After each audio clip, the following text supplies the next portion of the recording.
nice guy. Good morning. Good morning, good morning, good morning, good morning, and good morning, everybody. Good morning, everybody. Welcome to another episode of The Morning Glow. Welcome to another episode of The Morning Glow. Got a great broadcast lineup for you this morning, as I hope and I pray that we always do. My name, I'm not important. I'm just a question asker. My name is Raheen Ajame. I'm the question asker. And we have our cast and our crew going to be in with us in just a few minutes. And we got a couple of things we're going to cover today. Got a couple of things I want to cover today. And one, I'm gonna start off. I'm gonna start it off. This is Friday, so I'm gonna start it off like this. Good morning, Jeremy. Good morning, Dante. Good morning to each and every one of you. The phone lines are open 508-924-3521. 508-924-3521. I want to ask y'all this question because it's a conversation that's been going on for a long time. Good morning, David. Good morning to you. Want to ask y'all this question. And brothers, I want y'all to call in and give me your input on it as well. 508-924-3521 is the phone number. 508-924-3521. What is and I'm gonna say it for the sake because I'm a black man. I'm gonna say it like this. But it could be white, orange, purple, green, whatever. But what this definition that everybody, these ladies are always walking around here talking about? Y'all can't deal with me because I'm a strong black woman. What is a strong black woman? Dante, good morning to you. What is a strong black woman? What does that encompass? What because a lot of times I hear ladies say, most men can't deal with me because I'm a strong black woman. I'm a strong black woman, and that's why they can't deal with me because they don't know how to deal with me because they weak men. What exactly does that mean?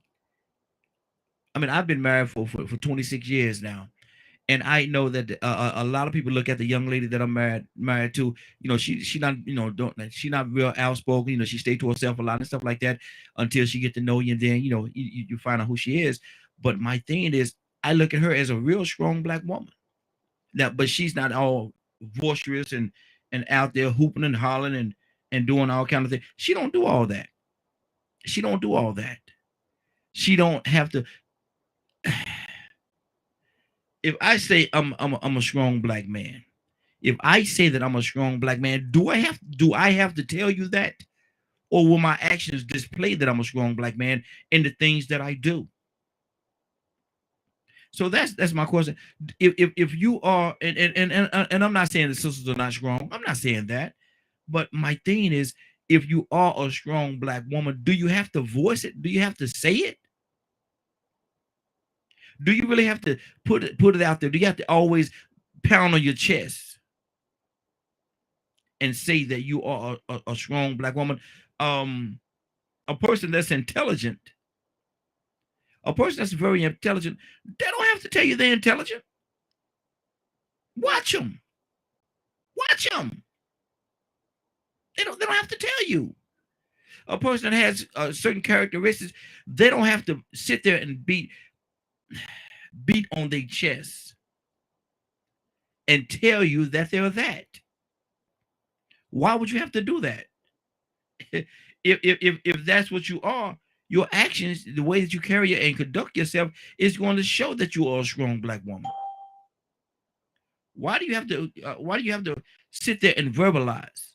Why do you have to sit there and say I'm a strong black woman? Just like I said, if a person is very intelligent, they don't have to sit. They don't have to sit there and tell you, "Oh man, you can't talk. I'm very intelligent." No, no. Their actions will show that they're intelligent.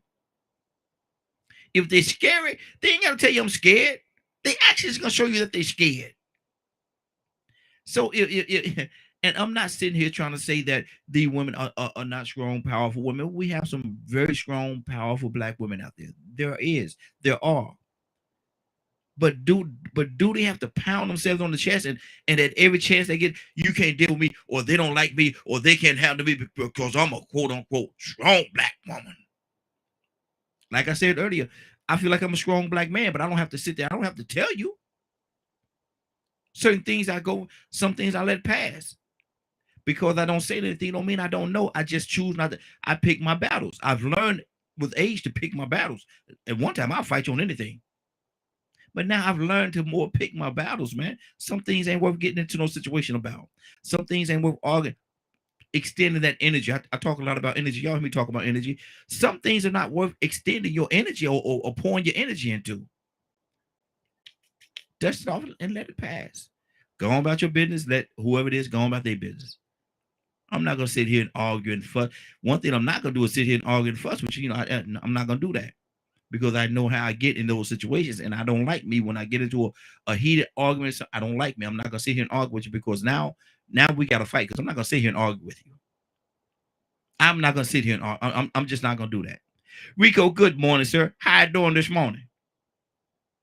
Man, I'm out here getting it in, man. Just glad to see another beautiful new day, man. Yes, sir. Yes, sir. Likewise, brother. I'm asking a question, Rico, and I know, man. Me and you had conversations based on this before, and we actually talked about this to some level, to some degree, on the Morning Glow. But what is Rico a strong black woman? And I'm talking about a lot because a lot of times, you know, they'll let you know that they think they are a strong black woman because they'll tell you they can't deal with me because I'm a strong. But you don't have to say that. If you are a strong black woman, let your actions show that. But what is a strong black woman, Rico? Well, that would be something that would be defined in the eye of the beholder. Mm-hmm. It probably would depend on what situation that woman was in before you could say, "Oh man, that's a strong black woman. Look what she came out of. Mm-hmm. Mm-hmm. Look what she conquered." Mm-hmm. Same thing with any human being. You know what I'm saying? You can be a strong person when you overcome certain odds. You know what I'm saying? You can show your resilience. And so I think that would really have to be defined on what that person did, because every person doesn't do the same thing to show you how strong they are, or how resilient they are. It's different situations people come up out of. Like Russell Scott King was strong. Yes. Betty Shabazz is strong. But Ronda Rousey is strong. Yeah. You get what I'm saying? See, there's two different types of strong. You got an MMA strong, then you got a mother that hold down the house while this man is out here risking his life and saving the world and sacrificing quality time with his family. Those are two different types of strongs, examples of being strong. So it really would depend on what that person is doing. But now you asked also when you was talking, you said that about why do they do that? And I figured out a long time ago, man. Just like whenever I saw people about to get into it, man, you see one person like to do the more louder talking, and sometimes they get to rhyming with it. If you ain't got my cash, I'll beat you. Yeah. They're just talking real stuff.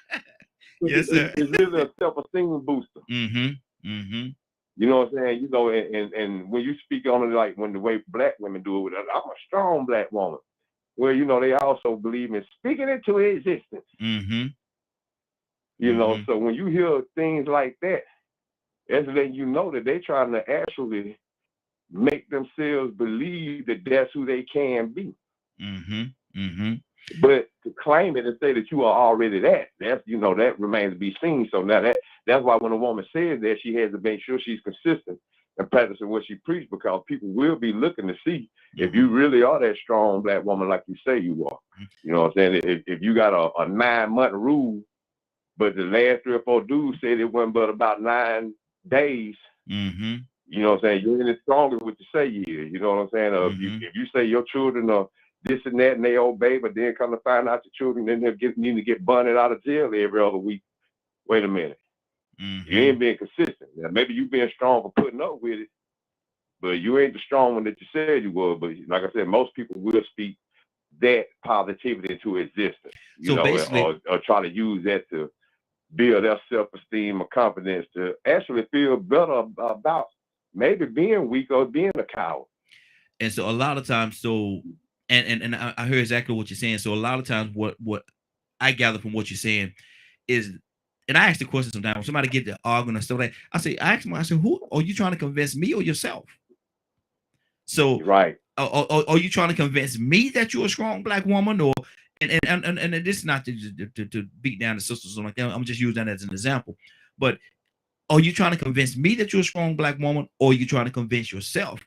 And what does this hooting, hollering, and yelling and all, what does that have to do with proving your point? Because, like I said earlier, if somebody is very intelligent, if somebody is real intelligent, Rico, they ain't got to sit here and explain to you or tell you that they are an intelligent person. They don't have to do that. If they're intelligent, it's gonna show. It's gonna spill over. You'll see it. But they don't have to, go ahead. Officer, I think the only way people will have to really prove it is when it's being questioned.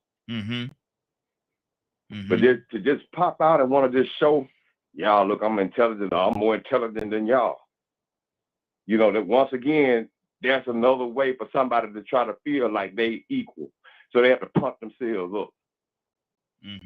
Deep down inside me, it's almost like a competition thing too. Like, not just with the strong black woman, but even with men amongst men.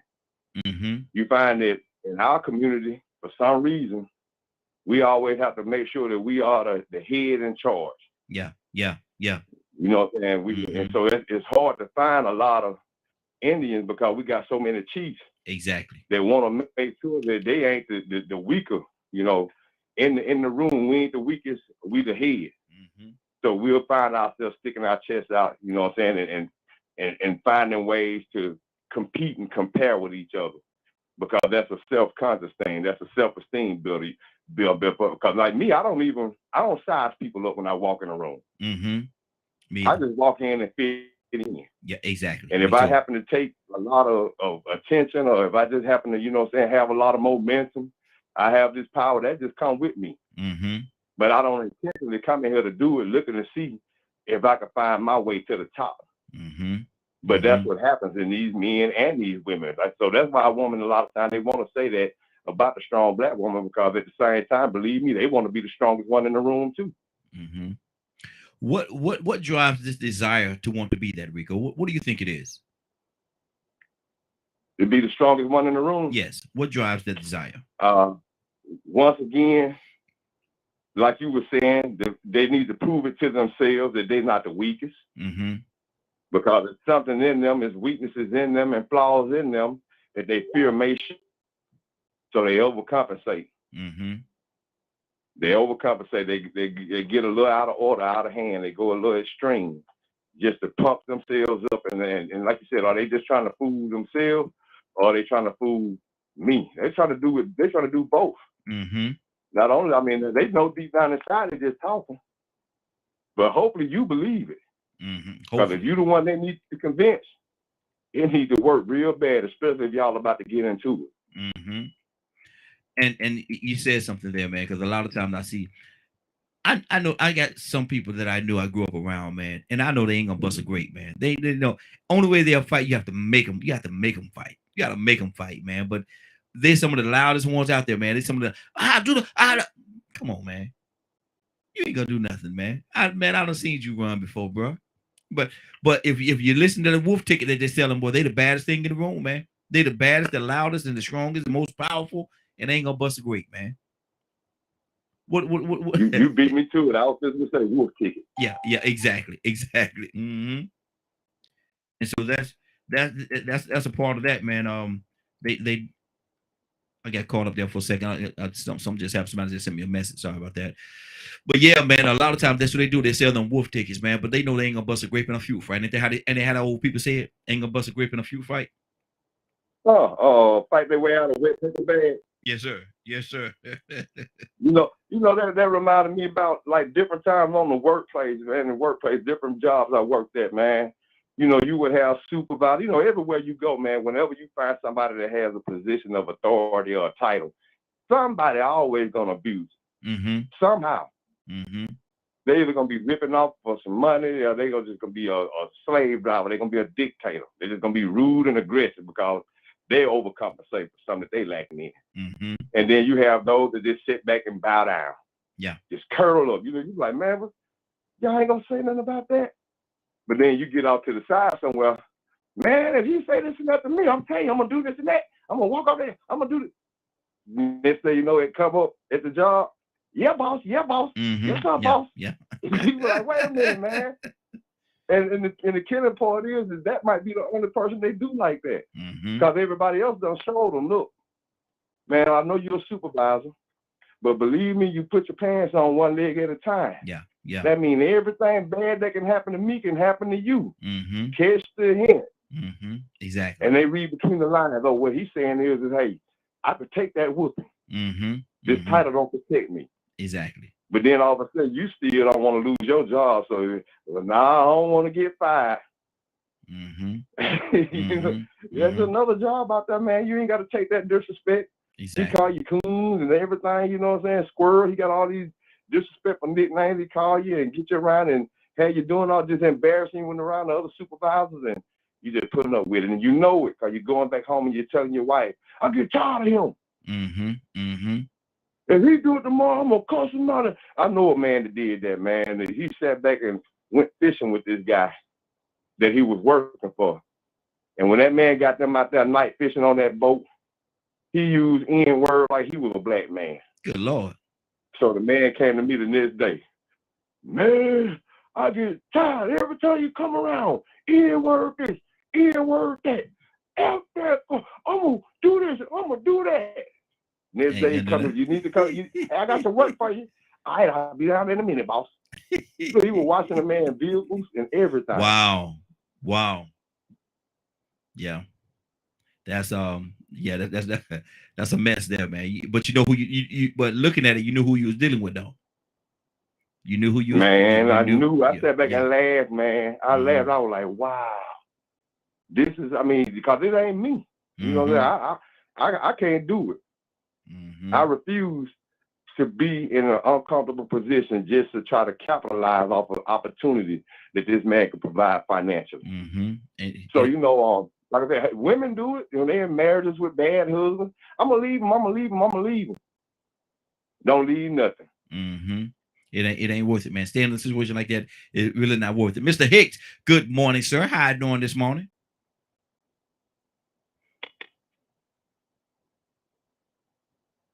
Mr. Hicks, you there?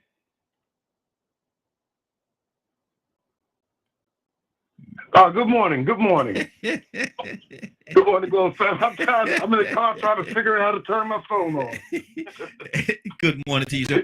Mr. Hicks, and I wanted to say, man, we talking this morning about women.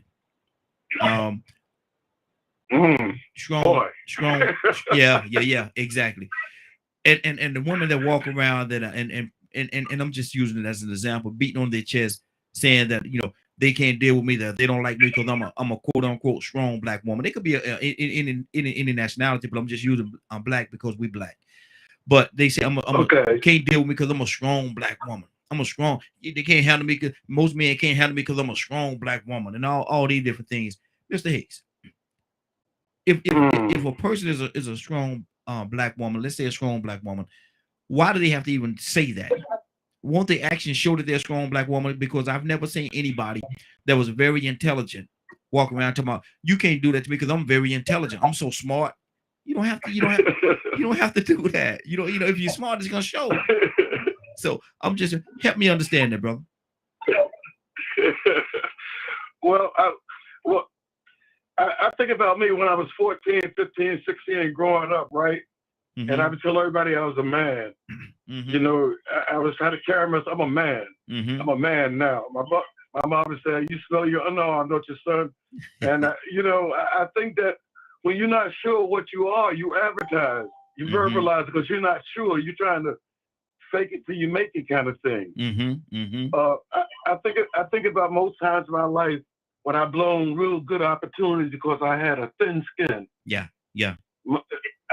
And I had the thin skin because I was insecure inside myself. I didn't know it. I thought I was secure. You know, you talk bold, you act bold, you say I'm bold. But I find that most time that people advertise like that, it's covering up insecurity. I mean, and that's just based on my own experience. When I beat my chest and talked about how tough I was and trying to pump myself up, it was really insecurity. Because when you're secure in yourself, you don't take things so personal because you recognize that whatever the person is saying is not about you. It's really, they're really showing you where they are and where they are in their experience developing. You don't take it. I wish I could have had that when I was young. If I had one thing, I would pick my battles. Yeah. I would pick them on the day. I would just react. React to man, people knew my button. You could push my button. You talk about my mother, they knew you were gonna have a hard time. They know it. And they would take the time to do it when they know you're going to act out, they're going to hurt yourself with it. I'll call you a nigga. I'll call you one of those ends. Yeah. Because when I was growing up, you call me that, we're going to fight. Okay, where you at? Sir? I said, don't matter where you at. It's going to be a fight. Oh, right in the middle, right with cops standing there, and they put you right in the handcuffs. You can't explain. Yeah, it's, I think our biggest battle in life is trying to keep ourselves together with so many attacks coming from us. You know, from all around us, from our peers. You know, I mean, the schools I went to in Newark, New Jersey, there were schools where if you were weak, you're gonna be bullied. You know, that if you were smart in class, you're gonna be bullied. Wow. And if you didn't have the right coach, so you have to develop. I had to develop my self-esteem to avoid becoming them. But I think I told you once about my first experience in being a bully. No, with the kid. Man, I saw stars and birds flying around my head. And believe it or not, I thank God for that lesson because I was never the same anymore. That guy beat my foot. Look at you. Look, you're gonna learn today. Yes, sir. Yeah, I learned. That's one of my favorites. I'm learning by a group. I'm learning how to love. Exactly. Toussaint, good morning, sir. How you doing this morning? Okay. Wake up, man. Where you at? The day late, $1 short. Yeah, we missed you yesterday, brother. We missed you. It must have been one of them days at work yesterday, huh? Yeah, I couldn't handle it. I had enough to deal with. There you go. Toussaint, I'm asking a question. We're talking about quote unquote strong black women and the ones that'll tell you. And we're saying black because we black. It could be white, polka dot, stripe. Well, I'm using that as an example. But Toussaint, why would a woman have to come up to you and say that most people can't deal with me, most people can't handle me because I'm a strong black woman? Why do they have to say that? Because, like I said earlier, the example I used earlier, if somebody's very intelligent, if somebody is smart, they don't have to come up to you and tell you, you know, I'm smart. You know, I'm a smart person. They don't have to tell you that because their actions are going to show you that they're smart. So why do most women have to say that, you know, you can't handle them or can't deal with them because they are quote unquote a strong black woman? Why do they have to verbalize that? Because they love the song, What Do the Lonely Do at Christmas? Lord. Okay. Oh, boy. All of them nights alone. Strong and mighty. And we got some men just like that. That's not discriminating. I mean, we just, and I think my brother just said that, we stuck on ourselves. And so I won't, you know, throw rocks at the women because I know a lot of strong, if you want to say black women, that eat popcorn and sandwiches and cake and pie and ice cream all night long while they be strong. And pet the puppy. Because that's the only one can deal with them. They're strong. But they're strong, though. Got a big bank account. Got a fine car at the house. It's huge. Wow. And they walk around and they sweep the same floor over and over again. And play that same song. Here it is again. What do the lonely do at Christmas? Wow. That's all I'm going to say.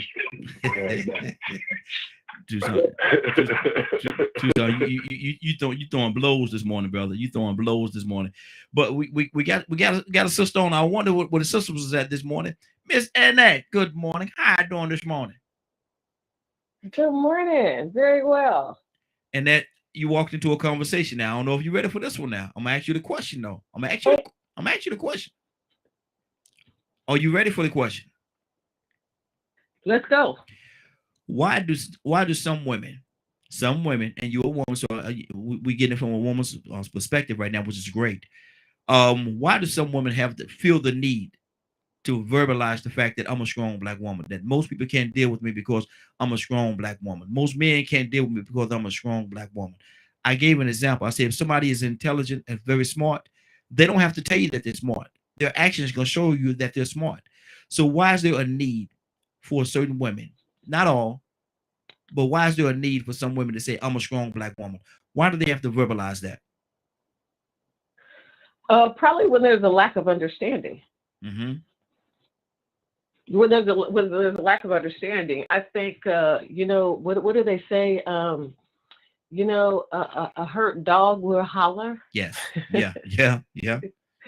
So I think that there are some underpinnings of areas in which things have happened, in the experience of relationships that make a black woman have to say, well, I'm a strong black woman,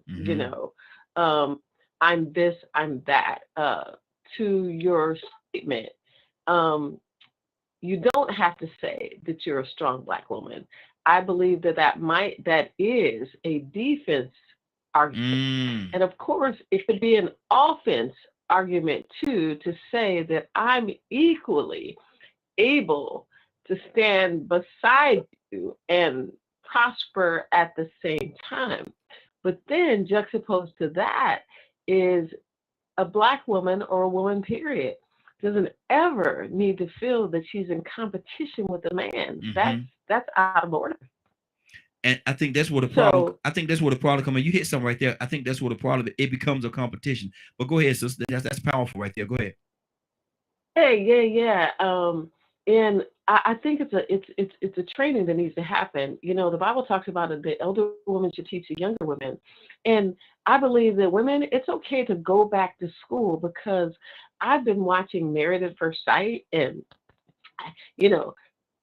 I don't know if I would do that, but it seems like that arranged marriages do work for the sustainability of lineages, and so often we don't think about how you can match make. And so I think a lot of times people bring that the baggage with them of other things, and I do think that black women have to say, you know what, I don't need to prove myself, right? Let me be that lady. Let's take it from we know we're a woman, but it's time to be that lady who can just kind of listen and observe and have fun. Do me a favor, and I'm glad that you're on here, because you're a young lady and you could do this much better than I think you're more qualified to do this than any of the guys that's on here. Define in your explanation, in your knowledge, infinite knowledge. I want you to explain to me the difference between, not to me, but to my audience, the difference between a woman and a lady. Well, the difference between a woman and a lady, first of all, it really starts at birth. Should I say? So there is how you grow. Okay, I will say this is how you grow. You become a woman when you go through. You become a woman when you go through experiences, whether it be childbirth, whether it be marriage, whether it be getting your degree, whether it be gaining a skill. You go through that womanhood when you get probably, I would say 30. Okay, I would say 30. You come into your womanhood. Now, being a lady starts earlier because it's a training. So it's tied to your manners. It's tied to when you sit down in a seat, how you cross your legs. It's tied to when you let a man open the door. It's tied to when you have your tongue isn't seasoned with salt, but it's seasoned with honey. So that ladyhood starts as a young girl. Wow, that's good. Knowing how to heed to authority, how to have value for yourself, where your hygiene is clear, where you're putting on clean clothes, where you're working out. So the ladyhood starts even when you're at work, how you let a man say what he needs to say in the boardroom. So there's a whole lot of rudiments to become a lady, you know, where you're comfortable within yourself internally. So that ladyhood starts internally, to know that you are good enough, that you have unalienable rights, that you're being molded, you know, like clay. Wow, that's good. Rico, I know you're jumping at the bits, brother. What's on your heart? You know, I was thinking, man, you know, there are so many different examples of why a woman would call, or reasons why a woman would call themselves a quote unquote strong black woman. You know, it's two different ways you can look at it. You can look at it as just a title, or you can look at it as an actual experience, a way of life. You know what I'm saying? So some people just took that and they wear it as a title. Some of these same strong black women are the same ones that's saying I'm a queen. Some of these same strong black women that say they're queens are saying, well, why is it we hoes when we sleep with 8 different men, but y'all ain't?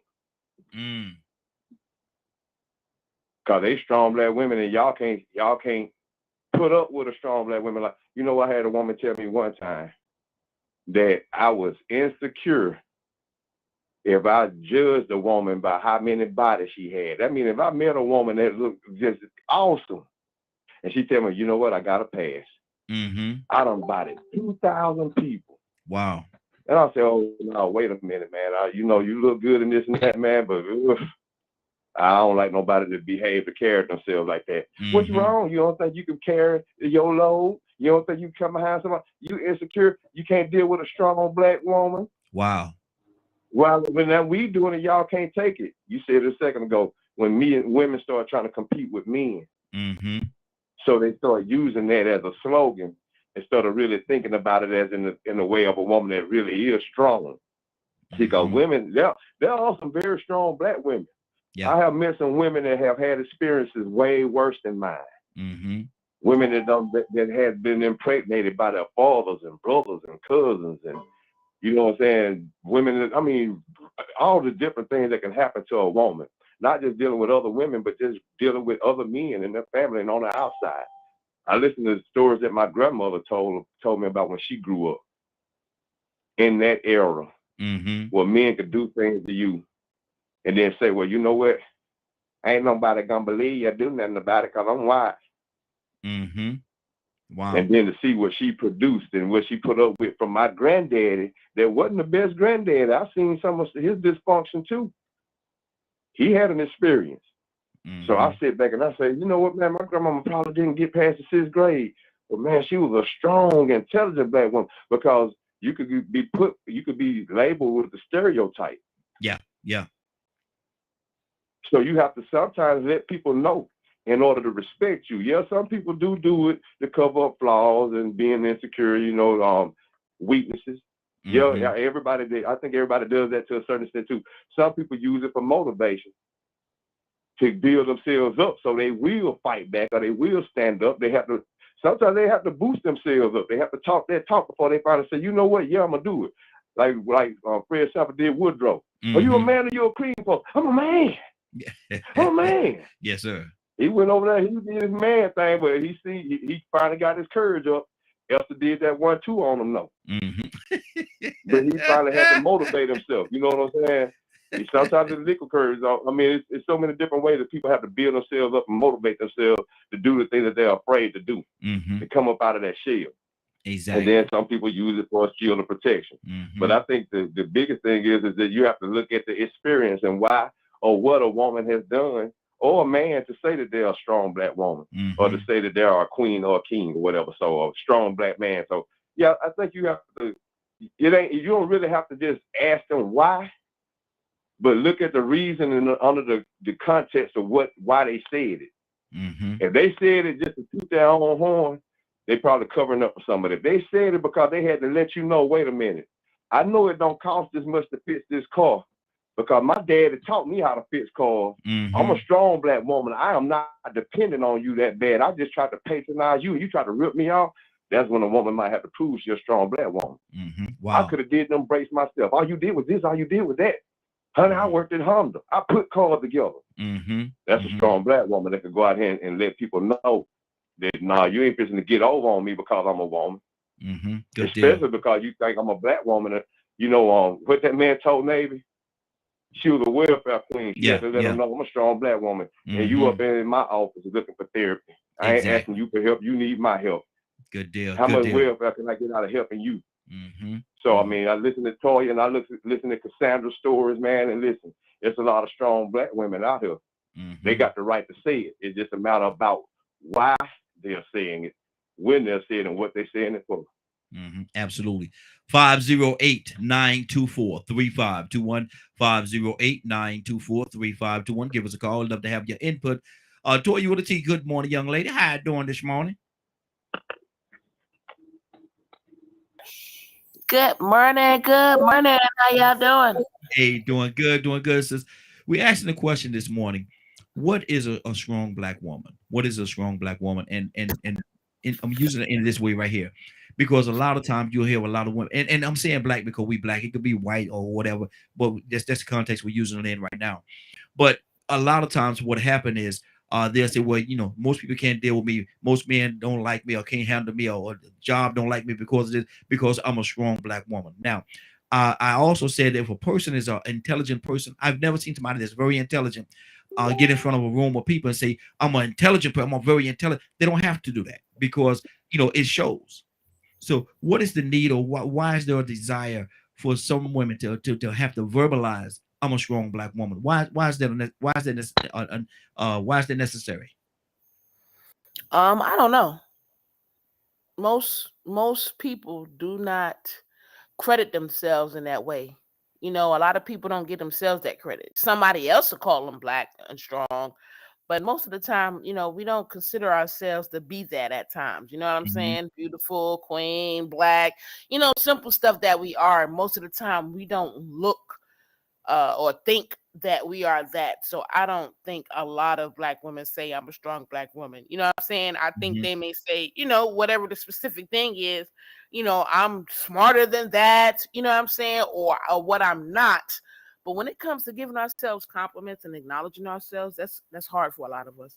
But I don't know why. But again, it's like what Rico said, depends on, you know, what's the text. You know what I'm saying? Where I'm at. You know what I'm saying? Now, if you're trying to downplay women or black women, you know what I'm saying? And of course, yeah, I'm going to mention about me being a strong black woman. You know what I'm saying? Because now it's in the moment of defense. You know what I'm saying? Again, it's a little bit different because oftentimes we can't take credit for ourselves. And most of us are going to be humble. You know what I'm saying? But unless it's in the opposite, in the position of, you know, defending myself or defending, you know, what the stereotype is or something like that, you know, then it's different, like, right? So an example real quick. I was at work the other day in the restaurant. The guy was like, oh, I need to ask you something. We grown. I said, what's that? This grown person who don't know me. It was two of them. He says, you look like you got good stuff. Ooh. I said, well, you look like you look like I could get all your money. Then he said, oh, that's the stereotype. I said, well, didn't you just stereotype me? So now my response could have been, what you think? I'm one of these? I'm a strong black woman. I'm not no, you know what I'm saying? So I think at times it's about the position you're in on why you're saying it. We don't normally just walk around tooting our own horn, talking about we this, we that. Now, there are a few people who just are what you call conceited. You know what I'm saying? They into themselves. You know what I'm saying? And they do all this extra boasting on the outside, but 9 times out of 10, that's just the M&M. Strong, crunchy shell on the outside, soft, milky peanut on the inside. You know what I'm saying? It just be like that sometimes. But yeah, I think it's in a position, you know, in I got to say, especially black women, we don't credit ourselves a lot when it comes to being smart and strong. So I think that you know what I'm saying, you won't really catch us saying that unless we're coming from a position of defense, describing who we are. Okay. It's good, and it's a lot of different ways. We got a couple of other people I want to get to them as well, but I'm gonna come back to you, Toya. And when I come back to you, I want you to explain why is there a need to even have to defend something that you know is already obvious. But that's let me go, keep going, keep circling, because I got a few other people that's holding on right now. Captain, good morning, sir. Good morning. How you doing this morning?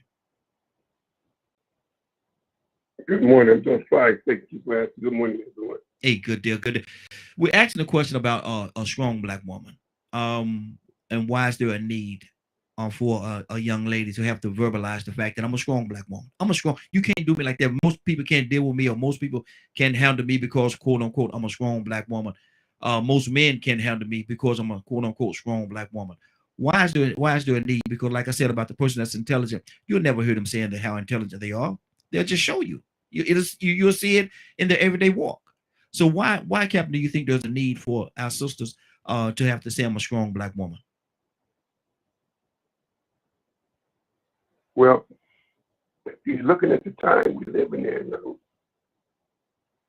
our women are going through some very difficult times. Mm-hmm. Look at what the women have to deal with, especially our women. Mm-hmm. She has to deal with the fact that she has to raise children in a single parent home without the aid of a man. She has to fight systematic racism. She has to fight the stereotype, as Sister Tanya was talking about, Sister T was talking about. You know, people have a stereotype about black women. She has to fight the perversion or the growing sexual perversion and images that are being displayed that this is black women. They like to twerk. They you know, I mean, she's battling. She's a very, she's target of a lot of abuse. Mm-hmm. Sexual abuse, physical abuse, mental abuse. I mean, she's got more on her plate than I would say we do. Mm-hmm. Because it's easy for us to abandon our responsibility and go and get on a game and find ourselves in strip clubs. We can find a way to get away from the responsibility that we have. But she can't run from her responsibility. Mm-hmm. She can't. She got children. She has to be strong. And even though we do not give her the necessary credit that she is due, but if it wasn't for the black woman, we would not survive slavery. Mm-hmm. She was the one responsible to get us to where we are today. And do she get credit? It hurts me to see videos where I see she's being beaten and men hitting her, and she's becoming a target of every kind of abuse that you can think of. So to see her survive all of that and then some, we must tap our head off to the black woman. Mm-hmm. We as men are going nowhere without her. Mm-hmm. I thank you, strong black women, for being there for us, for putting up with our madness, raising our babies, being there and taking care of the business of keeping the dignity and the pride of our culture somewhat intact. And you do it with such poise and such grace. Yeah, man. Mm-hmm. A strong black woman is our women. I'm so honored and proud that God gave her to us. That's all I got to say. Absolutely, absolutely. Cassandra, good morning. How you doing this morning? Good morning. Now, Cassandra, we're talking about strong black women. Why is there a need for a young lady to have to verbalize, I'm a strong black woman? Most men can't deal with me because, quote unquote, I'm a strong black woman. You can't treat me that way because, quote unquote, I'm a strong black woman. Why is there a need for a young lady to verbalize that? I think it was Toy that said, I agree with her. A lot of times when you hear women say that, it's a defense mechanism because she's been under some type of attack. I totally agree that most black women do not credit themselves.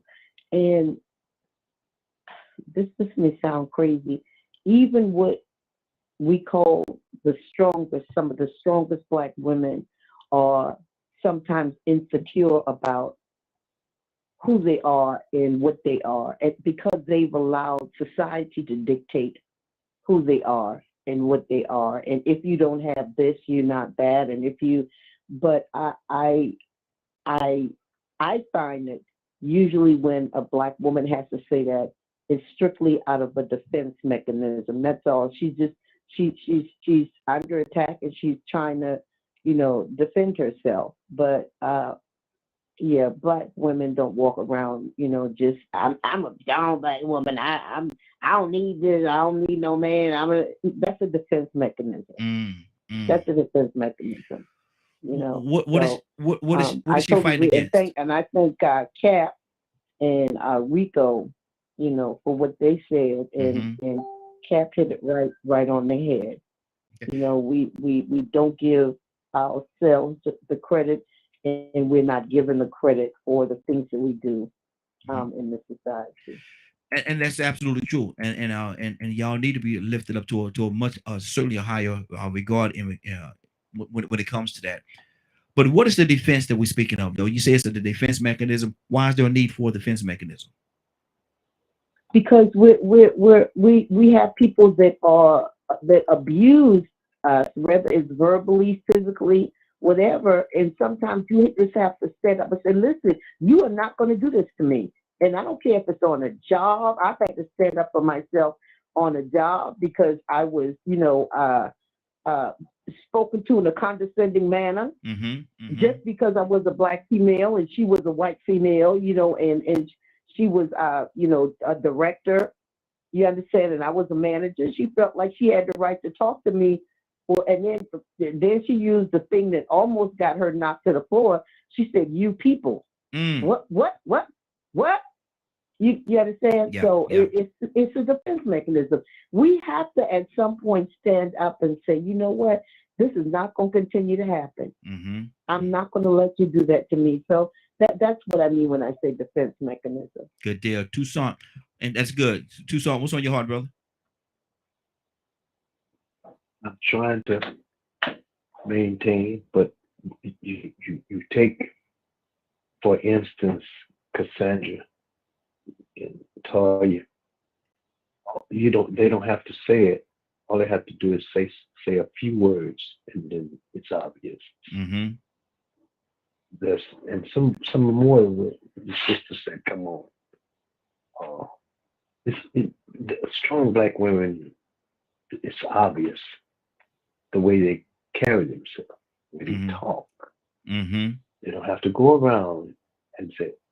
Matter of fact, if you do get them per se in a corner, you'll find out that, okay, now I'm sweet as can be, but you're not gonna run me over, and I'm not nobody's doormat. Come on. You're not or sex symbol, or no. We're not gonna go there because I'm a female. I can stand on my own. I appreciate your help, but that's not necessary because I know who I am. Strong Black women know who they are, so they don't have to say that. On the other hand, we got two hands now. We got two hands. There are some that I heard my sister talk about how they cross their legs. They hadn't even heard anything about crossing their legs. You talk about you strong. Stop burning water. You can't even fry an egg. Your bed ain't made. You got long nails and you're pretty as all get out. You're talking about bang. But you talk too much. You run your mouth.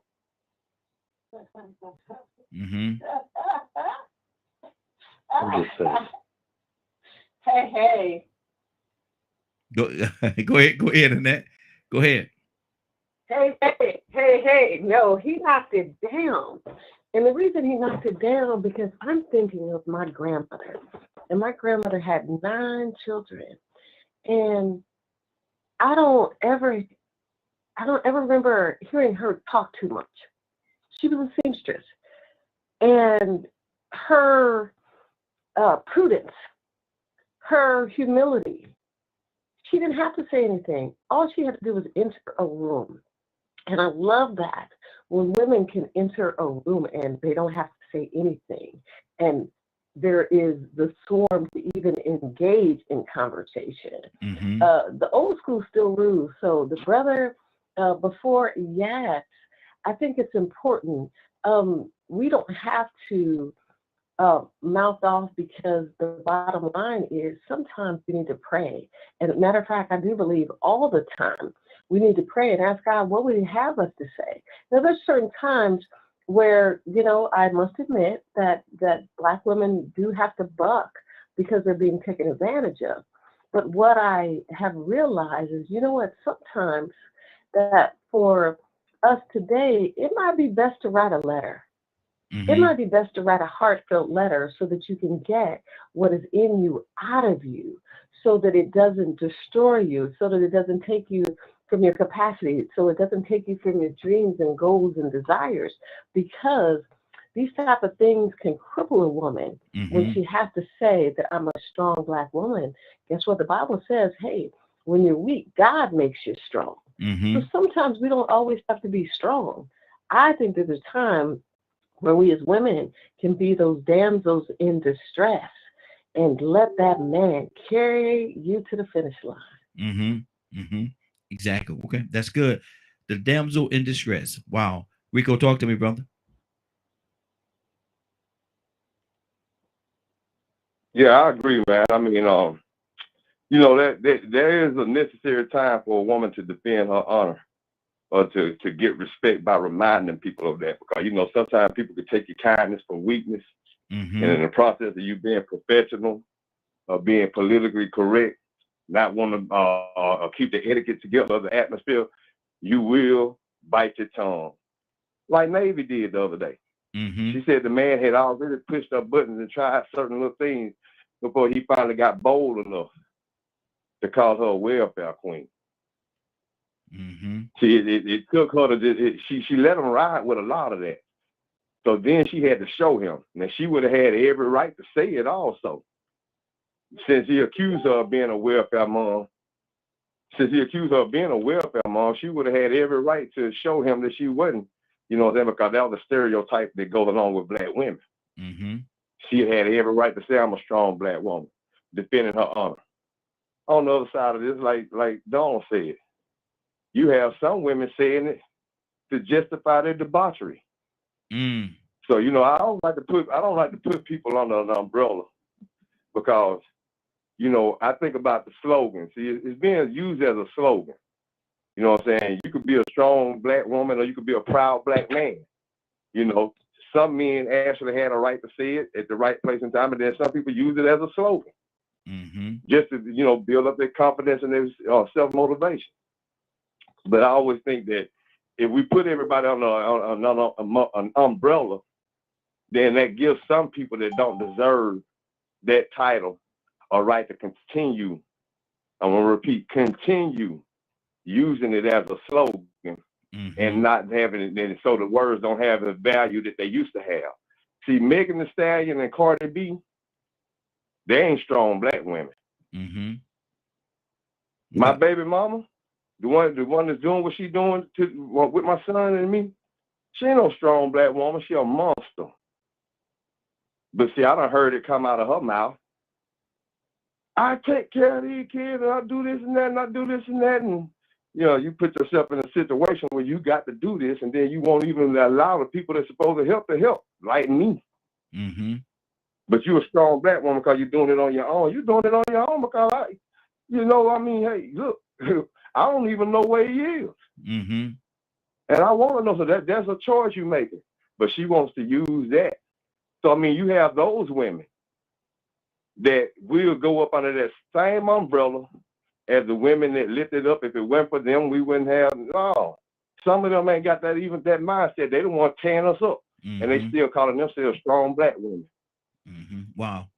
Because they're making a little money, they got a little power control, got some benefits, got some advantage, got some access, and that will make you feel strong when you could take a child from the other parent and just do as you please, because that's your child. That's a lot of power. Power make you feel strong. Some of them women use that too, that same slogan. I ain't finna put them up under that umbrella. You know what I'm saying? Just like all of us men can't fit up under the umbrella of being proud, strong black men. Some of us out here some buffoons. Exactly. Let me do this because we got quite a few people that's actually tuning in. So I'm going to tell my timer, keep everybody in the 3-minute window. We got quite a few people that want to be a part of this conversation, and I appreciate each and every one of you. We got Navy. Navy just called in. Navy, good morning. How you doing this morning? Rosalind, coming to you next. Good morning, y'all. I'm all right. How y'all doing this morning? Hey, doing good, doing good. We're talking about strong black women, and the ones that get out there and say, most people can't deal with me. Most men can't deal with me because I'm a quote unquote strong black woman. People in the society can't deal with me because I'm a strong black woman. I said that a lot of times, if you have something is wrong, if you have to verbalize it, because I've never seen an intelligent person get in front of the room and say, I'm a very intelligent person. They don't have to. Their actions will show. Their actions will show. So Navy, tell me, why is it necessary for a woman to have to say I'm a strong black woman? Why is that necessary? Honestly, I don't know if it is necessary. Because that's not. I'm gonna just be honest. That's not verbiage that I use. I honestly don't know any women in my circle that I have met otherwise that honestly use that term. Now, I think that it started out as a term of endearment to be labeled or called a strong black woman. And honestly, there was actually a research study done back in 2010 called the Superwoman Schema.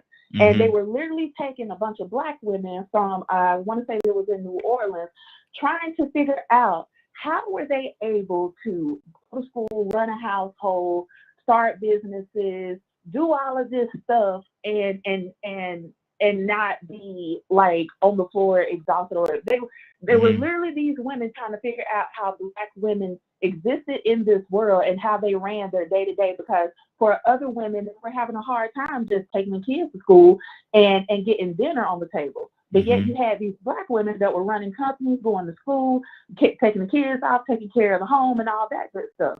So I think that the term, I don't even know if it came from a black woman, to be honest with you. I feel like that this was something that media and society placed on black women and that we had to live up to. That's just my personal opinion of it, because I honestly do not know black women that go around saying that I'm a strong black woman for whatever reason.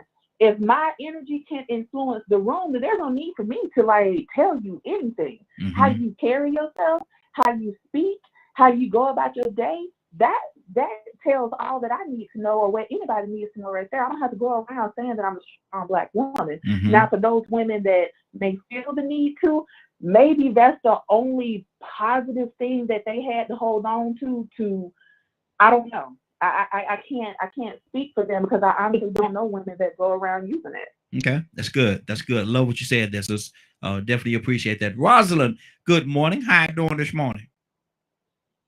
Good morning. Hold on, let me put you in my good ear. Good morning. How y'all doing? Hey, doing good, sis. Yeah, put me in your good ear. I want to be in your good ear this morning. Let me be in your good ear. But what do you say to that, man? Why is there a need? Why is there a need for a young lady? And why is it necessary for a young lady to say I'm a strong black woman in any situation? Why is it necessary? I'm just gonna piggyback off Navy. I mean, you don't have to go around parade or saying that it's gonna show. And I've never met I met Navy, but never met you all in person. But the way that I talk, or the way that I carry myself via social media, you can tell I don't have to say that all the time. I don't have to tell you that I get up at 4:00 in the morning and start my day. I don't have to tell you that I get my daughter dressed. I'm getting dressed. I'm eating in the process of doing all this. I don't have to tell you I put my daughter on the school bus and I'm off to work. And then when I get off work, I fix dinner. We do homework. We take baths. I'm cleaning up. I don't have to tell you all that, because you all know that. So we don't have to say it verbally that we're strong black women, because it's going to show. Now it's the way your kids are out or shown in public. If your child is out, hair all sticking up on the head, hair nap, the boys hair nappy, they walking around snotty nose, dirty clothes. Is their mom a strong Black woman? No. So it's gonna show. You don't have to parade it around. You don't have to say it. That's good. So just what Navy said, we don't. The people that we have in our circle, we don't verbally say that because it's gonna show. Even when you walk in a room, it's gonna show. Okay. Just your mere presence. Exactly. Good deal. Good deal. Badger, good morning, Badger. How you doing this morning? Good morning. Why do you think it's necessary for a lady to have to say I'm a strong Black woman? Why I would think it's necessary? I don't think it's necessary. I wouldn't think it would need to be. Okay. It sounds really like that. Just sounds really awkward to me. But then again, depending on the men they're surrounded by, I guess they would have to. Why is that?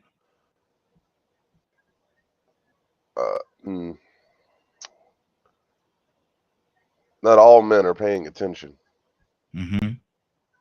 or thinking with the right head, especially in this day and age. Badger. Come on, Badger. And it's a lot of times it's hard for me to keep up with. So no.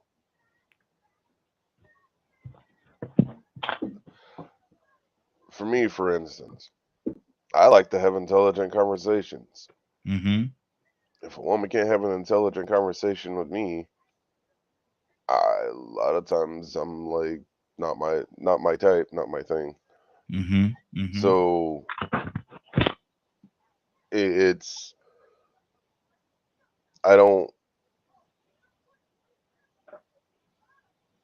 So for me, the way I weighed things when I was single, if they were willing to do the thing within that 24-hour period or within that week of getting to know each other or any time in that range, that let me know that they was not strong.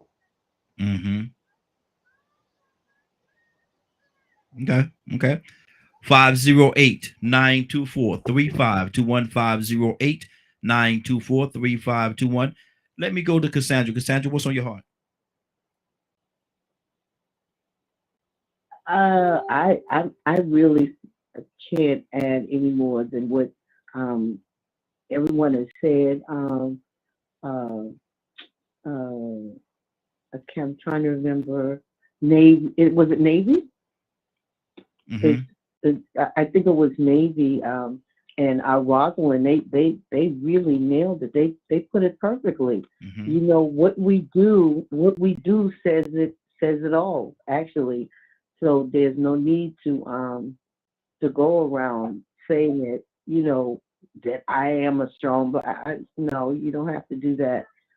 Your life, there's an old saying, let my life speak for me. I think most strong Black women, their lives speak for them without them saying a word. Okay. Cassandra, is there a possibility that this quote unquote strong Black woman that we're talking about could end up being by herself because she could run all the other people away from her, companions or spouses or whatever, run them away? Is there a possibility that could happen as well? Yeah, that's a small percentage of women, and you know, we need to make that clear. The amount of women that are like that, like they're so dogmatic about, you know, I'm independent, I don't need nobody, I don't blah blah blah blah. That's a very small percentage. I mean, most of the sisters I know, they are not like that. They desire to have somebody there. They desire to have people to interact with that they can trust. And I mean, that's just it. So that small percentage, is very small percentage of Black women that are like that. That's exactly what they are. They're a small minority. Okay. Good deal. Kat, what's on your heart? You know, I really, I was just thinking as Cassandra was talking, man, we are some blessed men on the Morning Glow. I mean, all of us. Mm-hmm. We are very blessed, Brother Raheem, to be graced with the presence of these strong Black women. They're very humble. Mm-hmm. You know, they're very humble. They share their personal experiences, and they get up with a smile on their face every day. And the beautiful thing about these women, I know I can't mention all y'all's names, but y'all know who y'all, everybody, all the women that comes on here every morning, you know, they're rooted in God. Yes. They're rooted in God. And what hurts me, Brother Raheem, is not that they are intimidating. They're not intimidating. They're just intimidating to those who don't want to step up as men to the plate to be men. And Come on, Captain. See, that was my next question. Yep. That was my. Mm-hmm. They got to constantly, you know, reduce themselves down to try to fit into a society of acceptance because the men have not stepped up. Mm-hmm. No, I want to say to every woman on this line, maintain your dignity. Yes. Hold your position. Mm-hmm. You don't have to go down. Keep going up. Force us as men to step up our game. Mm-hmm. And never reduce yourself down to bargain basement price. Mm-hmm. You're still in the showroom. Stay in the showroom. Let us be able to say, look at there, look at there, look at there. Mm-hmm. And then let us turn over the tag and oh, that's a hell of a price right there now. Yeah. If you want it, Mm-hmm. you step up your game. Exactly. I'm so proud, man. No, she don't have to tell you who she is and what she is.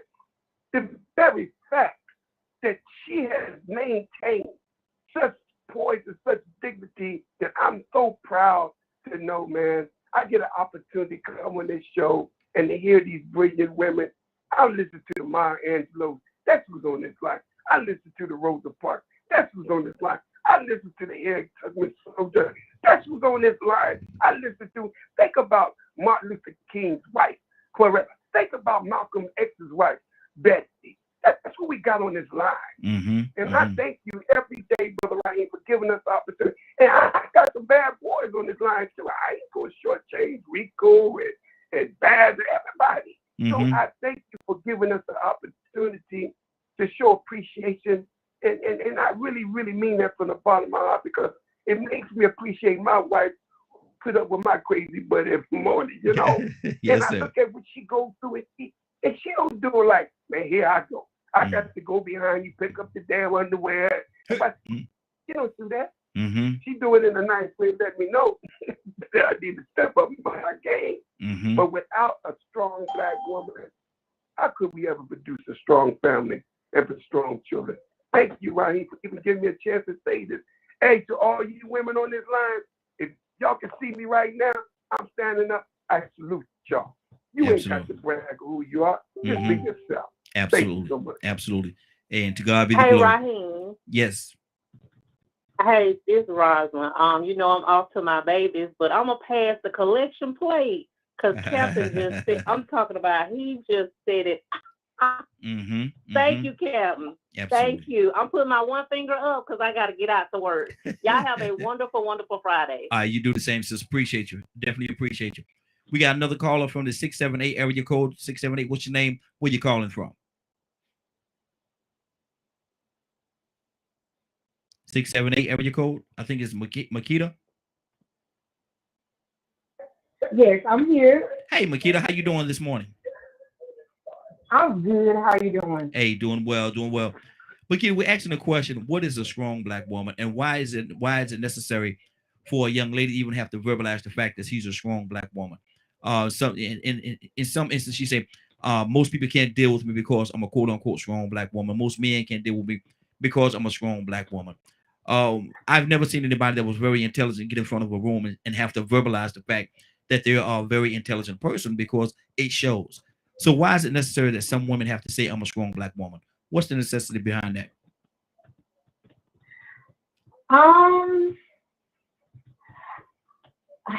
I would say, because I've said it in the past before. So I would say reasons why I have said it in the past, because I've had to do everything for myself, and not having, any help or anything like that. So no matter what comes up in life, I had to keep moving.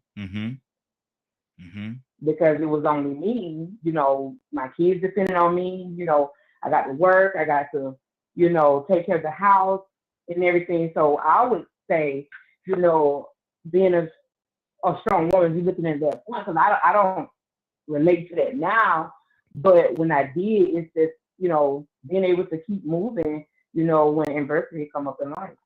Let me ask you this question, and I'm glad you said it in that way. I appreciate it. What changed, or what was the transition like in you? Because you said at one point you had to say that, you felt it necessary to say that. Now you don't have to say it. So what was that transition like?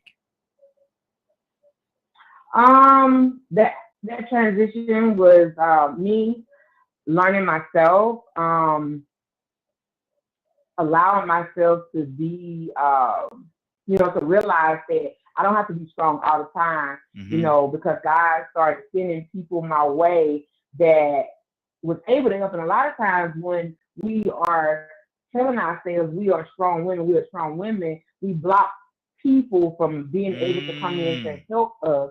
Those people may be around, but we because we had to do it so long, we don't want to allow those people to come in. Well, through my building my relationship with God, I started sitting back and allowing myself to be softer, allowing myself to get my strength from God, to know when to, relax, know when to rest, know when to, get up and execute and be that strong woman in certain things. But most of the time, just allowing myself to really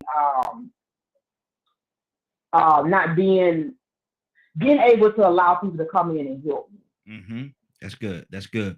I appreciate that, sister. If you can hold on. We're gonna circle back around to you. But right now, let me go to Toya with a T. Talk to me, sis. What's on your heart? Yeah, no. So I don't care what nobody. Don't make me no difference, honey. My daddy raised me to run faster, jump higher, and do it all myself. And if you feel like you don't want to be around me, that means I run faster, I jump higher, and you can go on about your business, because you're not going to be able to hang, honey. Sometimes you can't pay folk no attention, especially if they're not as high or on the same level as you. Whether it is another woman or another man. Toya, and that's good, because it goes into what I was going to ask about next. And do you sometimes find that some women, and Cap spoke on this as well, and I'm glad he brought this to the conversation. Do you think some women sometimes have to dummy themselves down in certain elements of life in order to deal with other people that's around them, so they don't have to make that conversation? I'm a strong Black woman. Do you think they have to dummy themselves down sometimes? Absolutely. That's a part of culture, and they teach us how to deal with men, how to get husbands. You know what I'm saying? Oh, man, you got to stroke their ego. Oh, man, you got to do this. No, you're going to be a man with me, because we're going to be 100 all the way across the board. Round chill. Ain't no Did you say round chill? Did you say round chill? You're going to be a man, and I'm not finna play with you. Period, point blank. Wow. I have found myself, I've had several male friends over these last 4 years, and I just found myself cutting off 3 of them the other day, because I just told them I'm struggling and I'm in a position I've never been in life financially. And you calling me, talking about, oh, let me hold you. When I tell you I chop them, what you want to hold me for? So you want us to drown together? If you don't get off my phone, get away from me. Get away from me, because you are not a strong version of a person I need to be around. If I just told you I'm in a bad place, and that's a woman too, right? Oh, girl, you ain't gotta be like that. You got a booty. You got a cootie cat. You ain't gotta be broke. If you broke because you want to. No. Didn't I just tell you I just learned the value of myself? And ain't nobody getting it no more, because I need to have me a queen king by my side. And every man that know me knows that. And every time they open up their mouth talking about what they want something other than to help and love and take care of me, you're getting cut off. So for those of y'all that been listening, if you notice that I ain't responded to your answer, that's why, because you tried me. Wow. You know, without a shadow of a doubt, my swag, that's what we call it today, my swag reaps of strength and confidence. And you dare try me when I tell you and explain to you that I am the most critical part of my life right now. And you know what I'm saying? And maybe that's a part of a weakness on why you would try me in such a way. But people who know me, you can just look at me and tell I'm strong from around the block and down around the corner. So for someone to be a friend, or you've known me for years and you know my wishes and my desires for you to try me, that X's you out. You understand? And I don't think that we realize this when we deal with people. I think a lot of women, I'm not going to only just say women, men too, but right now we're talking about women. I think a lot of women are raised by their fathers and by their mothers to be strong. And I think that we downplay when we raise our boys. We raise our women up and raise our boys down. So when we get into this world and we start dealing with people, because we're strong, men will try us, right? You want to play football? Oh, get out there on that field. I'm going to show you that you're not a man. Why? Did that make you a strong man trying to show me that you're stronger than me? Or does it make you a strong man allowing me the same opportunity as you and just see how good I am and giving me my props? You know what I'm saying? And this is a daily cycle that we women go through on a regular basis. And I don't want to say, you know, a comment was made earlier about Cardi B and somebody. And hey, listen, I can name a Stallion. Yeah, stallions ain't girls. Let me just throw that out there. But anyway, I can think of a lot of women in the rap game that did not project us very well. I can think of a lot of women who did not do a lot of the right things or in bad places. But what I can't say is that I don't want to say that they're not strong Black women, because if you're alive on earth and you've been through something, that's your strength. And sometimes you need to be reminded. Sometimes you need to be reminded of your strength and who you are, because it's lost. You don't know that it's there. You know what I'm saying? So sometimes when we in a way, and in a bad way, the strength it takes to endure life, no matter what avenue you are, is what builds your strength. But when you're not doing it in a positive way, this is where people are going to come and say, well, you know what? That's not strong. That's fear. That's not strong. That's greed. That's not strong. You know what I'm saying? That's ignorance, because you're willing to do these things. It takes strength, but it doesn't do anything for anybody else. You know what I'm saying? So again, women, we just like men, you know what I'm saying? It can be kind of challenging, but strength, you have to endure a lot, and you cannot pay attention what nobody say, because most people are not going to allow you to be stronger than them anyway. Good deal. Good deal. Let's keep this thing going, man. This is a great conversation. I definitely appreciate each and every one of you being a part of it. And the phone lines are open: 508-924-3521, 508-924-3521. Willow. Good morning, Willow. How you doing this morning? Good morning, Raheem. Good morning. Hello. Good morning to you, sis. Good morning to you. We're talking about a strong Black woman, and why is there a need for a young lady to have to verbalize the fact that she's a strong Black woman? Because in reference, I said that an intelligent person has never said I'm intelligent. It just shows. It just shows. I don't have to say I'm brave. It shows. So what do you say to that? Why is it necessary? I don't think that it's necessary, because we can make our mouth say anything. Because your mouth said it, that don't mean that you are what you say you are. And you know, in the beginning, when people meet, they want to show their best because they're attracted to that certain individual a certain kind of way. But even the strongest woman has their weakness.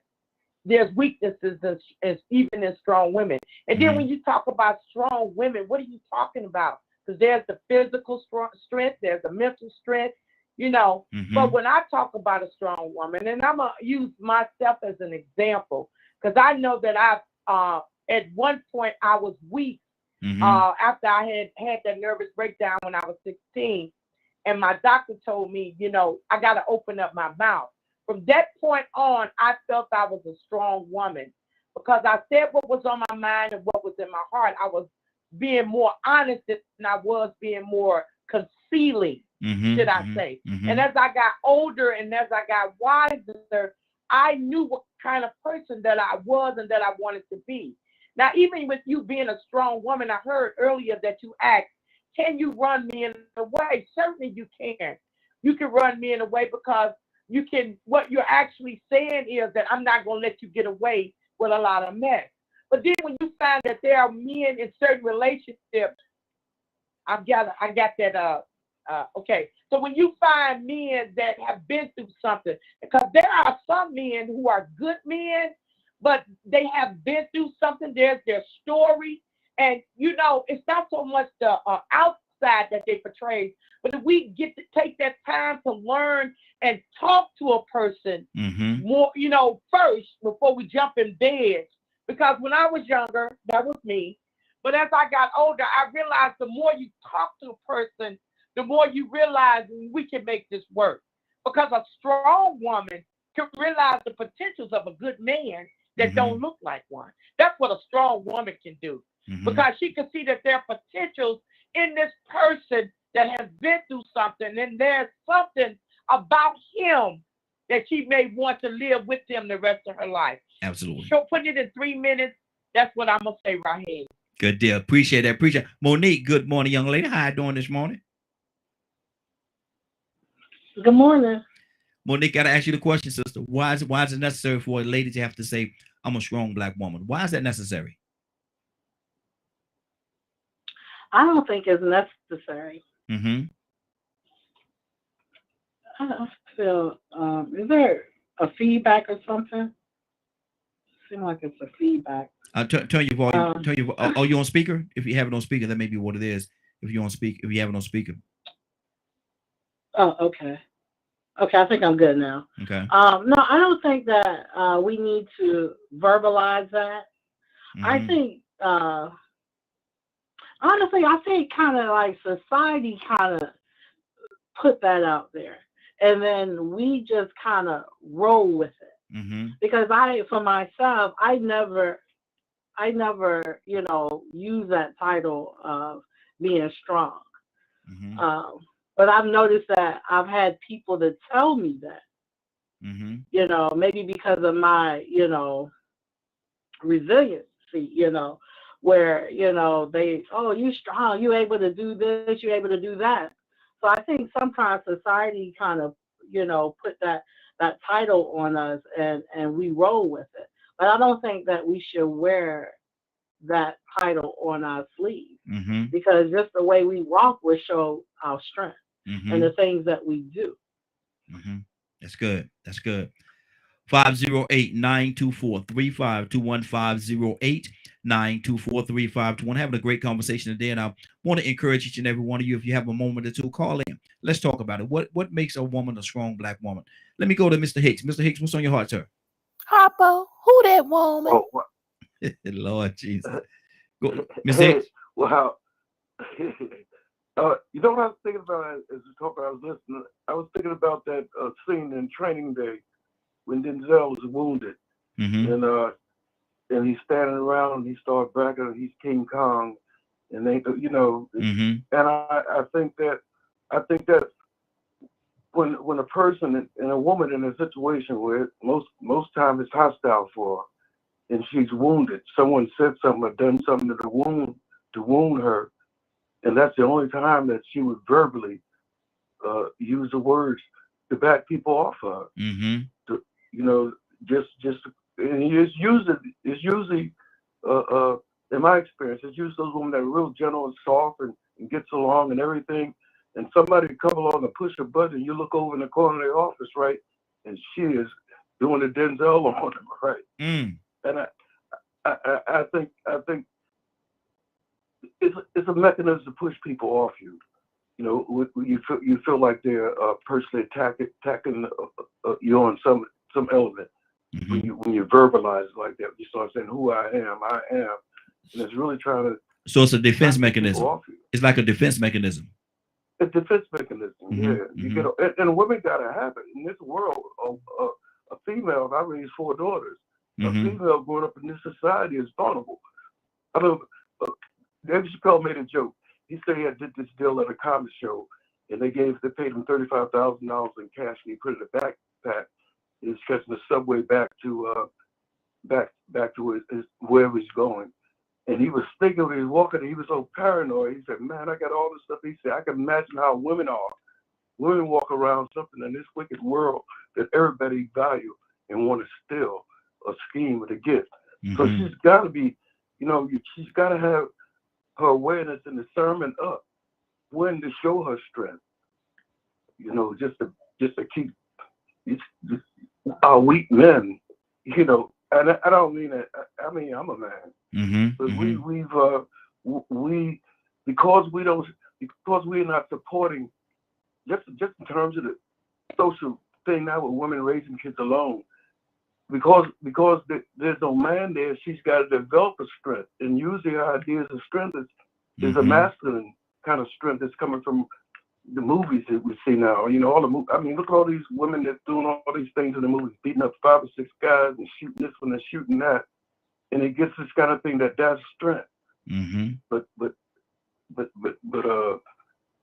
that's the only way I can see a person doing that. If she felt that she's been attacked or been offended, and she's got to push this guy off or push the situation off. Wow, that's good. That's good. That's good. And that, what's on your heart?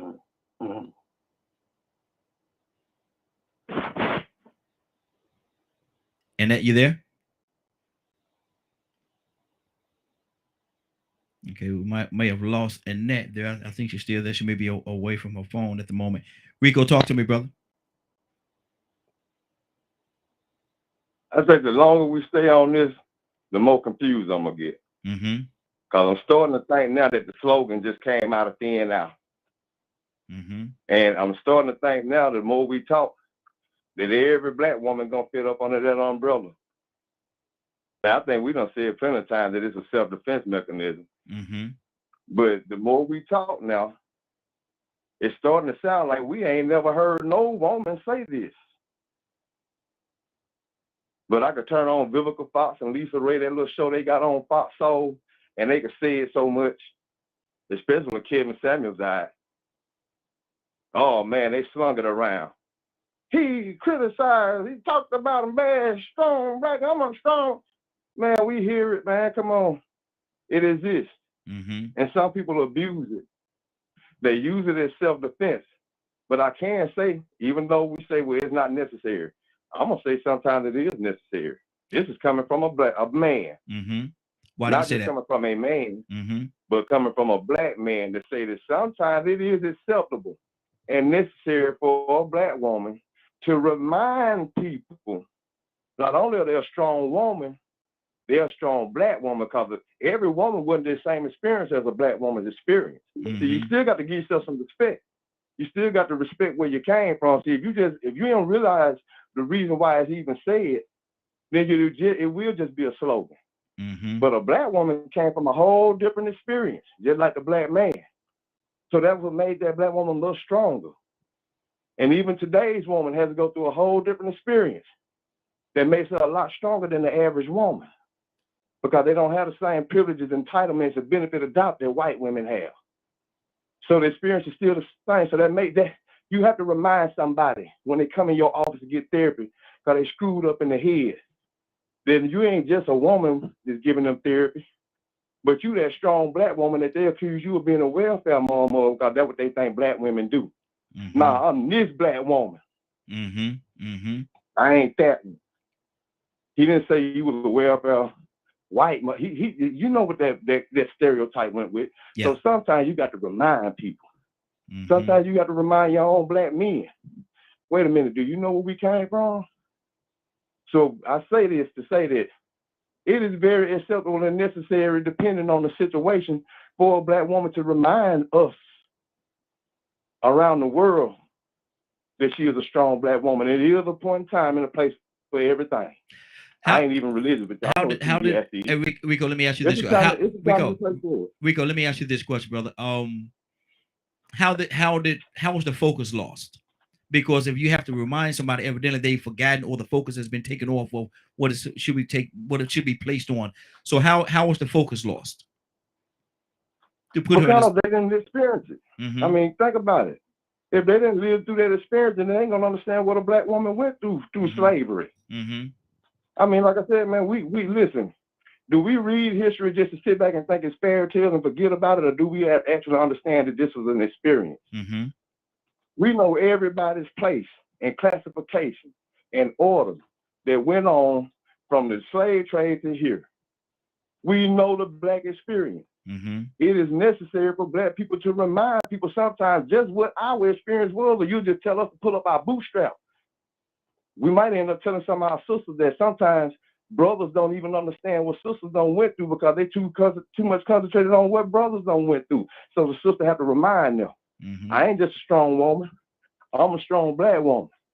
Now, don't get me wrong. Like I said, I don't want to put everybody up under the same umbrella because today's woman, modern woman, might say the strong black woman from the past was stupid for what she put up with and for being submissive.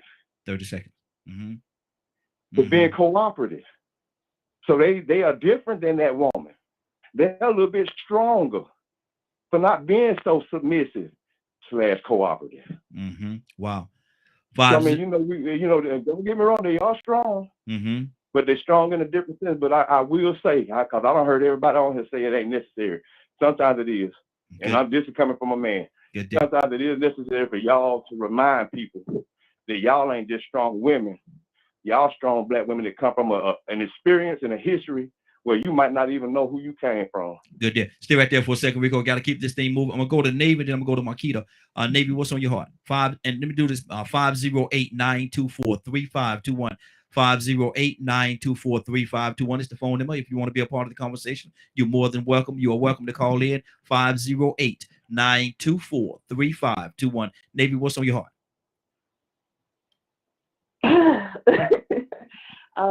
A lot, but it's so like much. First of all, I can appreciate. I love the conversation. I appreciate what everybody has said. But I equate this conversation to the conversation that we had maybe a few weeks ago, whenever the men were expressing that how hard it is to be a black man and to live in this world. This is equivalent to that same conversation. Yes. Y'all, we are so exhausted as black women. We have to walk a fine line between the strong black woman, and you are right, Rico. It did not come from when it came from scholars. This was a term that scholars that more than likely did not look like you and I came up with the term of the strong black woman to understand, like I said previously, the mental, emotional, and physical capacity of black women. How were they able to do this and other women were not? It is so, I can appreciate the conversation because I hope that y'all hear and have really felt the proudness, but also like the exhaustion of having to walk this fine line to be just docile enough to where we're not put in that, the angry black woman stage, but yet powerful enough to not be a doormat. It is such an exhausting thing to do day by day, and dare you not be a black woman in a certain position, because then you really have to like tightrope and teeter-totter, because if you speak too much, then it's just like, well, who are you? And I hear you, Rico, whenever you say like sometimes it is necessary, but whenever we do that, it's still like a double-edged sword sometimes. So as black women, I think we just have to be comfortable in who we are and who we present from day to day. If you are evolving, sister, I salute you. If you're still trying to figure it out, okay, come hop on the line, come reach out to some of us or some that I try to surround myself with women that are where I'm trying to go. And if there's somebody else that wants to come along that may not be where we are or where I am, then come on, sis, because this may be the opportunity for you to learn something different, to get a different type of involvement. But man, it's a good conversation, but y'all, it's exhausting out here. It really is. Absolutely. And I can only imagine, sister. I can only imagine what you all go through, because I know what we go through as men. So I can only imagine. Makita, what's on your heart, sis?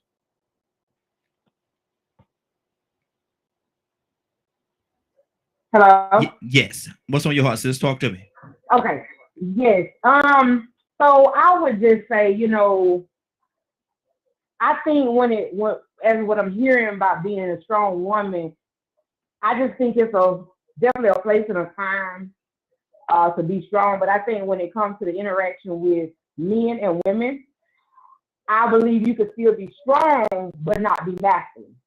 It's all about our delivery and how we deliver something. And it's all about our choices of what we allow to come in our space as well. Like I can say, I had somebody to inbox me. I've been friends with him for a long, long time before, I was involved in my life.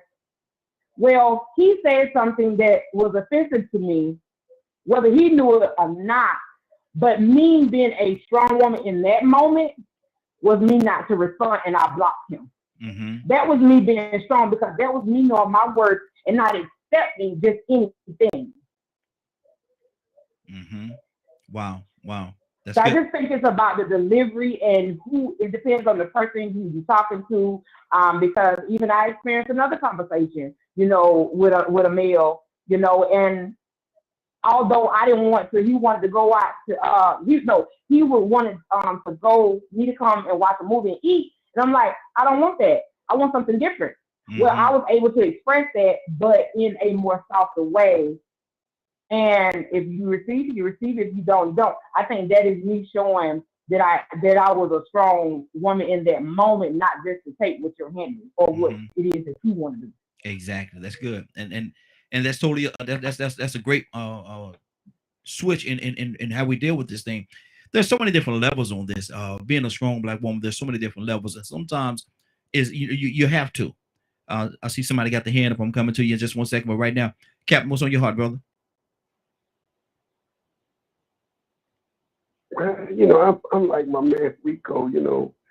I mean, I think I ain't gonna say we've exhausted the definition, or Rico made a very good point. People always like to give a definition or narrative of what we always have to seem to address. You can remember where everything was angry black man. Who gave that definition? And every time we look around, we got to address, are we angry black men? If we listen to the definition, strong Black women, it's a good reminder. I love the fact that we're going down this road because, I do believe that our women are taken for granted, not by just society, but I think we as men take our women for granted. As I was listening, man, I'm going in my mind about, we Black men don't know what it's like to have to carry a child in 9 months and the difficulty of childbirth, and we just take it for granted. Well, that's what women do, And then at the same time, she has to deal with bringing that child up, and she can't quit on her job. We can quit, but I think in reality, what do we go from here, Brother Ryan? How does this conversation? What do we take it to the next? How do we benefit? Well, I think that one of the most important things that I've learned is that we have to have more dialogue and conversation where we as men can have a better attitude about how we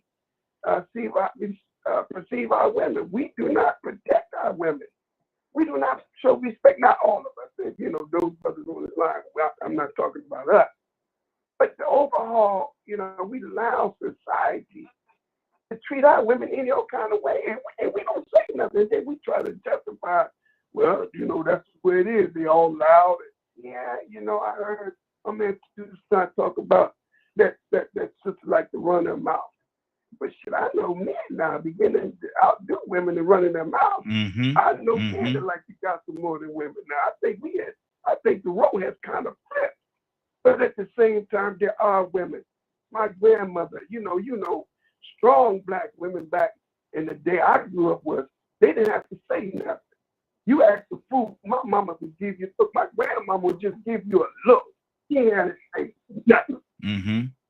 That look will put you in check status, and I never came out of my home. I never known depressed Black women when I grew up. Yeah. I didn't see depressed Black women, even though the conditions was unbelievable. They weren't depressed. They came from a lineage of strong cultural women, and they passed on. Now, are we now are the women being watered down now? Are we at a stage where we don't see that kind of substance? So when we do see a strong black woman, we got to acknowledge when that was a given. We didn't have to acknowledge, oh, she's strong. Just a very fact, she's still alive and existing. She's strong. But I thank you for giving us this opportunity. But I would say, I think we've exhausted it. And where we go from now? Where we go from here, Brother Ryan? Do we keep talking about strong black women? Do we talk about how can we take and get strong black men to complement that strong black woman? That's the key. How do we get strong black men to complement these strong black women on this line? And I'm not just talking about black women. I want to make it clear for those who's on this, who's listening, about strong women. And as we look at the loss of the Queen of England, you can't acknowledge this was not a strong woman. That queen, she had to be one strong chick, excuse my language, called a chick. But she had to endure. And she had to do it. There was no controversy that came behind this queen. This woman ruled with an iron fist, but at the same time, she was, in my opinion, this is me talking, she was a strong woman. And so we don't want to just say, as we on this line, because, somebody going to go there, right? Why can't it be women? Yeah, it is true. But particularly, this is a dominant black station, and people don't have a dominant black, so I guess that's why we lean a little bit more towards our own. That's all I got to say. Good deal. I want to go to Will. Can I come behind real quick? Hold on. Because I know you're fixing to close it out. Yeah, but hold on for a second. I told Will I was going to come to her. I'm going to go to Will, and then I'll come back to you. Go ahead, Will. What's on your heart? Yeah, Raheem. Do you know that somebody said something about how they could feel something that's not right? But to me, you not saying nothing is worse than you saying something. When you always, if something's not right, always verbalize it. That way you can address the situation and the solution. When you talk about strong women, I'm like, strong women, period. I thought about even the prostitute that was on the street that was manipulated by someone who didn't care about her. But now she came up and she's a grown woman. She's married with children. Did that make her strong? That made her strong because she was in a situation that could have broke her. So you look at yourself and you say, I've been in something, but I'm out of it now. That made you strong. See, because you want to be able to identify as a woman what is strong, what is strength. Any situation that's gotten you in where it wanted to destroy you and you came up out of it, that made you strong. Because sometimes we are, even the strong, like I said, we sometimes get in weak situations. But what makes you strong is when you come up out of it. That's what makes you strong. When you think of a solution to change something that's not right in your life, that makes you strong. If I don't have the finances and I look at the resources that there's public aid out there and I'm going to utilize it for a minute and I utilize it, but now I don't need it no more, that made me strong. So I'm looking at things in life that we utilize, that we think as women, I'm not going to stay the same. You're not going to keep me down. I'm getting up. You're not going to break me. That makes me strong. So that's what I wanted to put out there. Because we look at certain situations of a situation and say, oh, that woman's strong, but you don't know what she went through. That's what I wanted to say right then. Walk a mile in my shoes. Walk a mile in my shoes. Go ahead, Rico.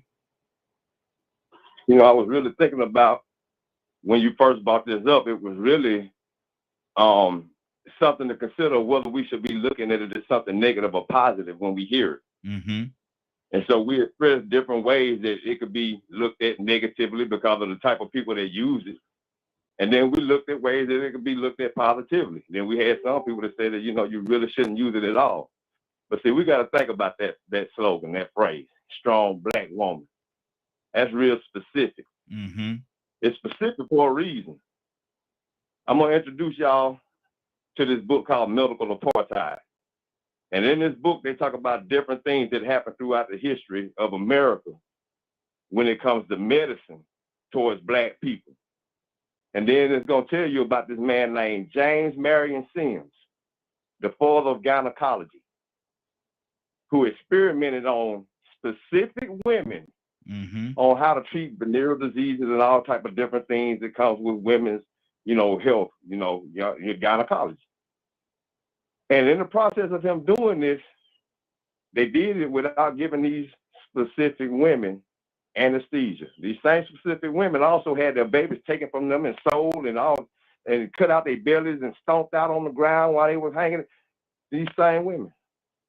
This specific group of women, not white women, not Chinese women, not Mexican women, but another group of specific women that he did these tests on to come up with a great system called gynecology. But even when he started finding out things that worked, he still wouldn't give these women anesthesia. Then he wouldn't even treat them after he did the research on them to find out how to cure these different diseases and viruses and illnesses that women had. So that means, man, black women were very susceptible and vulnerable to a different experience along with the abnormal and warped experience that they already went through. So sometimes we forget that because we don't know our history. We just say women is women is women is women. No, something different about that black woman.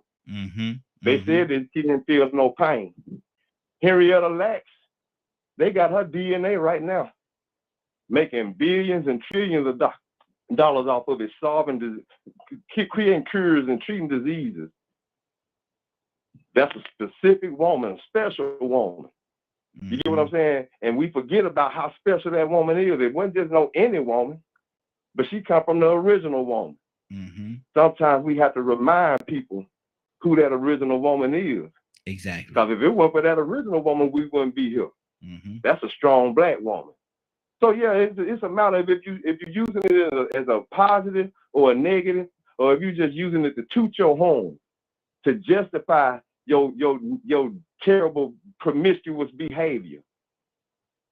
We still have sometimes that it's a time and a place for it. That's why I said Ecclesiastes is about balance. A strong black woman will know balance. She will know when it is cool to submit and cooperate. She will know when to use her womanly, feminine charm to get a man to do what a man is supposed to do, or to see if he is that man, and then to turn it up a notch when she needs to. It's about having that balance. That's what all of life is about, is having that balance. Absolutely. Absolutely. I'm going to play a clip because Cap had asked a question, but I already had the clip prepared. I wanted to go into this area with the conversation. And this is from a scene from a movie. I think this is Fences, where they're having a discussion. And I want to have this conversation, but I don't want us men to forget. I don't want, and I'm going to play the clip and you'll understand exactly what I'm saying when I say I don't want us as black men to forget. Listen at this clip, watch the clip, listen to the clip, and we'll take it from there.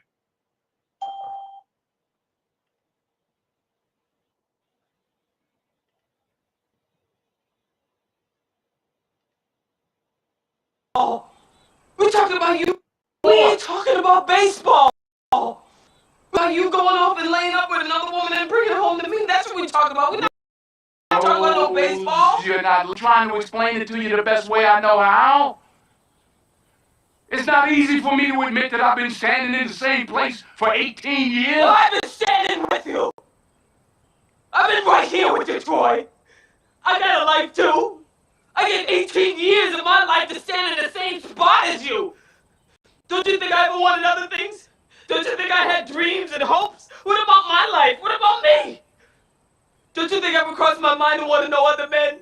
That I wanted to lay up somewhere and forget about my responsibilities? That I wanted someone to make me laugh so I could feel good? You're not the only one who's got wants and needs, but I held on to you, Troy.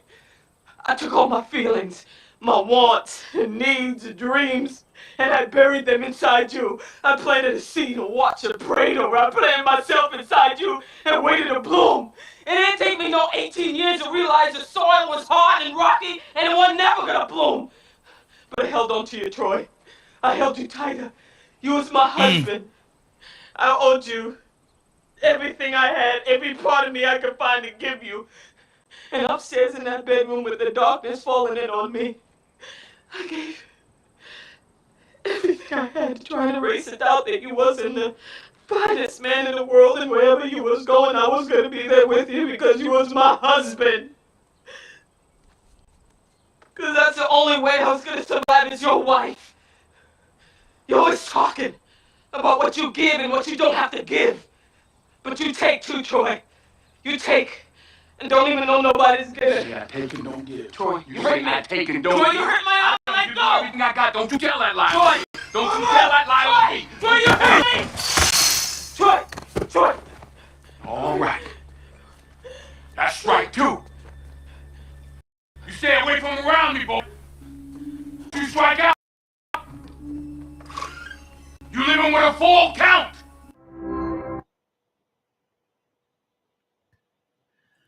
Wow. Cassandra? Wait, that sounded like a major picture on TV. Yeah, that was Fences. With Denzel and yeah, Fences. Cassandra, what's on your heart? What did you hear there? Because I wanted to get to this point where we can say, I don't want us as men to forget. And that scene right there told the whole story. I couldn't put the words together to say what that scene just said.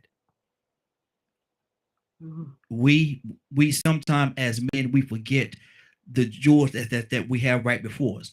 We forget how beautiful our black sisters are, man, and how much they have sacrificed, how much they have given and sacrificed for us. That scene told the story. Cassandra, what's on your heart? Man, I'm over here all teared up, teardrops coming down, because boy, that sounded familiar. And probably for several women on here, that may have sounded familiar, because when I met my ex-husband, who's passed now, he was doing construction. He was okay, but he had a dream to have a business, a trucking business. And I took, I was managing businesses, and I took, what I could and invested into him and, in his dream. And I stepped back on some things that I wanted to do, a business that I wanted to start, because I was like, well, if we can get his trucking business up and running, then, I can do what I need to do afterwards. And I helped him. He ended up having, I think, like 4 or 5 trucks. We were doing very well. And then he decided, to bring him anyway. Yeah. So it didn't turn out well for me, but I believe in supporting our men. But I want them to realize that after we have supported you, don't do that. Yes. Don't do that. That is, man, that was the most painful thing. Yes. I mean, yeah. And that's why I say, man, that's why I wanted to have this conversation today. It wasn't necessarily about that part of it. And I love what we talked and everything we put out there. But I just don't want us as men, Captain, I don't want us to forget that our sisters, man, has sacrificed and poured so much and given up so much to make sure that the family and us as men are where we should be. There's nobody, I can't think of anybody that sacrificed more than, and I'm not putting us down as black men. We sacrifice a lot too. But who has sacrificed more than a black woman? Cap, talk to me. No, brother, you really put it in perspective. That clip, I never forget that whole movie. It has so many principles in it, but we felt that sister's pain of how he gave her all in all to be with him, for him to step out. I mean, it's all about story, man. I don't know, I can't speak for nobody else, but I was that guy too. I was with the father said, a woman believes in your dreams, she gets behind you, and then whatever you do, you get successful. And then Kobe Bryant is brilliant as a ball player. He goes and he cheats, man. And then his wife had to stand there after he had committed adultery. I don't know, I've been with you in your career, and this is what you do, but a strong black woman, she stood there waiting. I believe in your dreams, Kobe. And this is how you reward me? You sleep with a woman at a hotel while you're on a that I mean, come on. And I got to go before the world and act like, I'm still standing with you, but you violated me. And I think you did a great great job, right? I think that clip put everything you trying to get us to understand, especially me, in perspective. Mm-hmm. And it also makes me look at, wow, we just some low down dirty dogs, man. And I thank you for giving that clip, because now I understand what was your motive of asking the question. Now we understand. I knew there had to be a message to your madness, and we appreciate that. And I got to say, man, it just makes me reflect on myself, on what I must do and what I must continue to do to make sure my wife has not have to say that to me. Exactly. I've been behind your dreams all these years. I've been standing with you all these years, and now this is what you do. But rather deal with the infidelity of Martin, you know, but she still did it with poise. She never threw him under the bus. Yeah. But she had to feel betrayed. She had to feel hurt. But a strong Black woman, she did not turn him over to society and castrate him before the world. She was a strong Black woman. Look at Winnie Mandela. Winnie Mandela stood with Nelson. And what do Nelson do when he get out? He don't stand with her. He does Winnie Mandela. And then, so thank you, brother. I feel you, man. I salute you, brother Raheem. Now you put it in perspective for me. I really appreciate that clip. Praise Thank you, God. brother. Praise God be the glory, brother. To God be the glory. Willa, talk to me, sis. Raheem. Yes. You know, I saw that movie. Great movie. I loved it. But every last one of us could come on with a story on how somebody betrayed us or hurt us or, gave us some kind of pain. But I always like to talk about a solution on how, but no matter where you are in your life right now, you can change your behavior. At the top of the list on all of that pain, you could write selfishness. Selfishness. Because it's about what you want. You don't think about how you're going to inflict pain on another individual because you believe that they're not going to find out or they're not going to catch you. I'm going to keep doing what I'm doing because I'm enjoying it. I enjoy the excitement of the hunt. And those are the mindset of selfish people that don't think about nobody but themselves until the bucket has hit the face. So if I could just throw out anything out there to help somebody to say, start thinking about the pain that you inflict on somebody else by your desires or your selfishness. Raheem, we do it to God every day. Yes. We don't think about how he says in his word, the sins that we commit every day, and it's because of our desires and our selfishness, what we want in life. Oh, yeah. You're going to get those. They don't even want to hear it now. But that's okay. Because in life, as a human and your human behavior, you need some kind of control. So you got to seek out how I can get that under control. And I can't do it by myself. I can't until it happens to you. Wow. So many different levels on this thing. Mr. Hicks, talk to me, sir.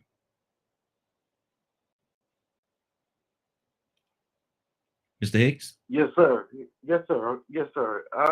I was thinking about that movie and that scene, and just maybe just for the woman expressing herself, showing how just what that same show, and what I saw was the part of Denzel, which was me in many cases in my marriage, where he didn't hear her.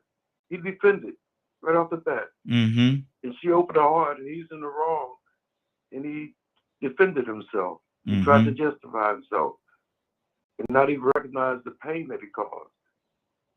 Yeah, good scene, but great scene. Great reality, how it is. It's just sometimes I think about in my marriage, when my wife was expressing her overwhelming with the kids and everything, and with tears expressing like that, and I heard it, and then I defended it. I wasn't really listening to her. Yeah. Wow. Rico, talk to me, brother. That's part. Yeah. Miss Hicks, finish your thought, sir. Finish your thought. Oh, just that thought, just that thing that she expressed herself so well, so emotional. That's a great. She should got whatever that top award. She should have got it there. And his immediate response is that he just defended himself. Mm-hmm. And that's the human predicament with us, the situation with us. Exactly. Rico, what did you hear, brother? Talk to me. What's on your heart? It sounds like a common situation that you hear, in some, I'm gonna say, separated relationships. Mm-hmm. Now, I ain't never seen the movie, but it sounds like there's a child involved. Mm-hmm. So now, with that child being involved, she's speaking her frustration, but just imagine what the child's frustration is, what they missing out on. And they can't even say nothing because they might get whooped or get chastised for being out of a child's place. So, I see, man, a real life, I see real life situations like that where not only is the father being selfish, but the mother being selfish too. Mm-hmm. I know that person from my experience. Mm-hmm. He raised So, in the movie. In the script, I just want to say one thing. In the scripture movie, when he died, she took that child that he had outside the marriage and raised that child and loved it like it was her own. Mm-hmm. Mm-hmm. Well, I ain't watched the movie. I haven't watched the movie, so I ain't even commenting on the movie. I'm just talking about in real life. That's why I don't watch movies. Mm-hmm. I don't give movies time like that. I watch real life shows and documentaries and stuff. So I ain't never seen the movie. That's why I'm assuming that's what the situation is. But then basing it off of real life experiences, I've seen this without looking at a movie. Mm-hmm. That father abandoned that child. I've seen the father and the mother abandon that child, like I said, in my own situation. But in other situations, I've seen that exact scenario where the man was selfish. So it goes back to what I was saying earlier.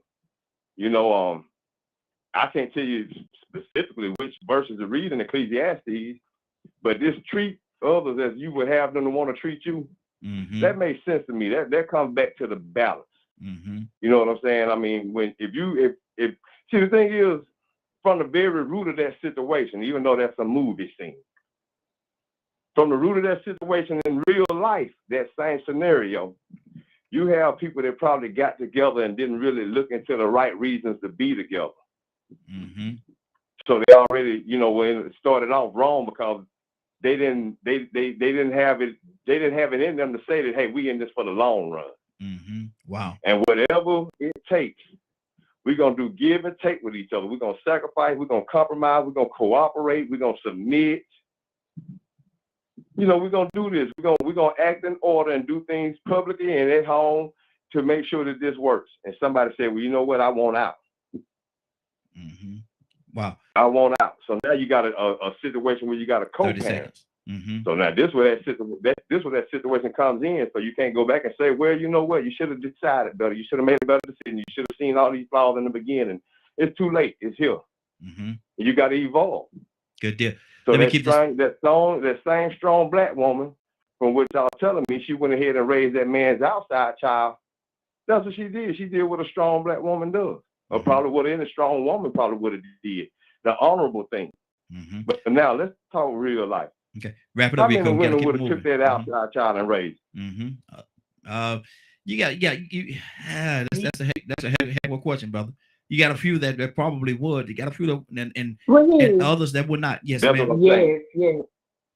Yes, ma'am. That's what I'm saying. We gotta make sure we balance it out. It ain't everybody can't come up under this good umbrella of a strong black woman. Okay. Because that scenario, that movie scenario could be totally flipped. Okay. Hold right there, Rico. Hold on right there. Go ahead, Cassandra.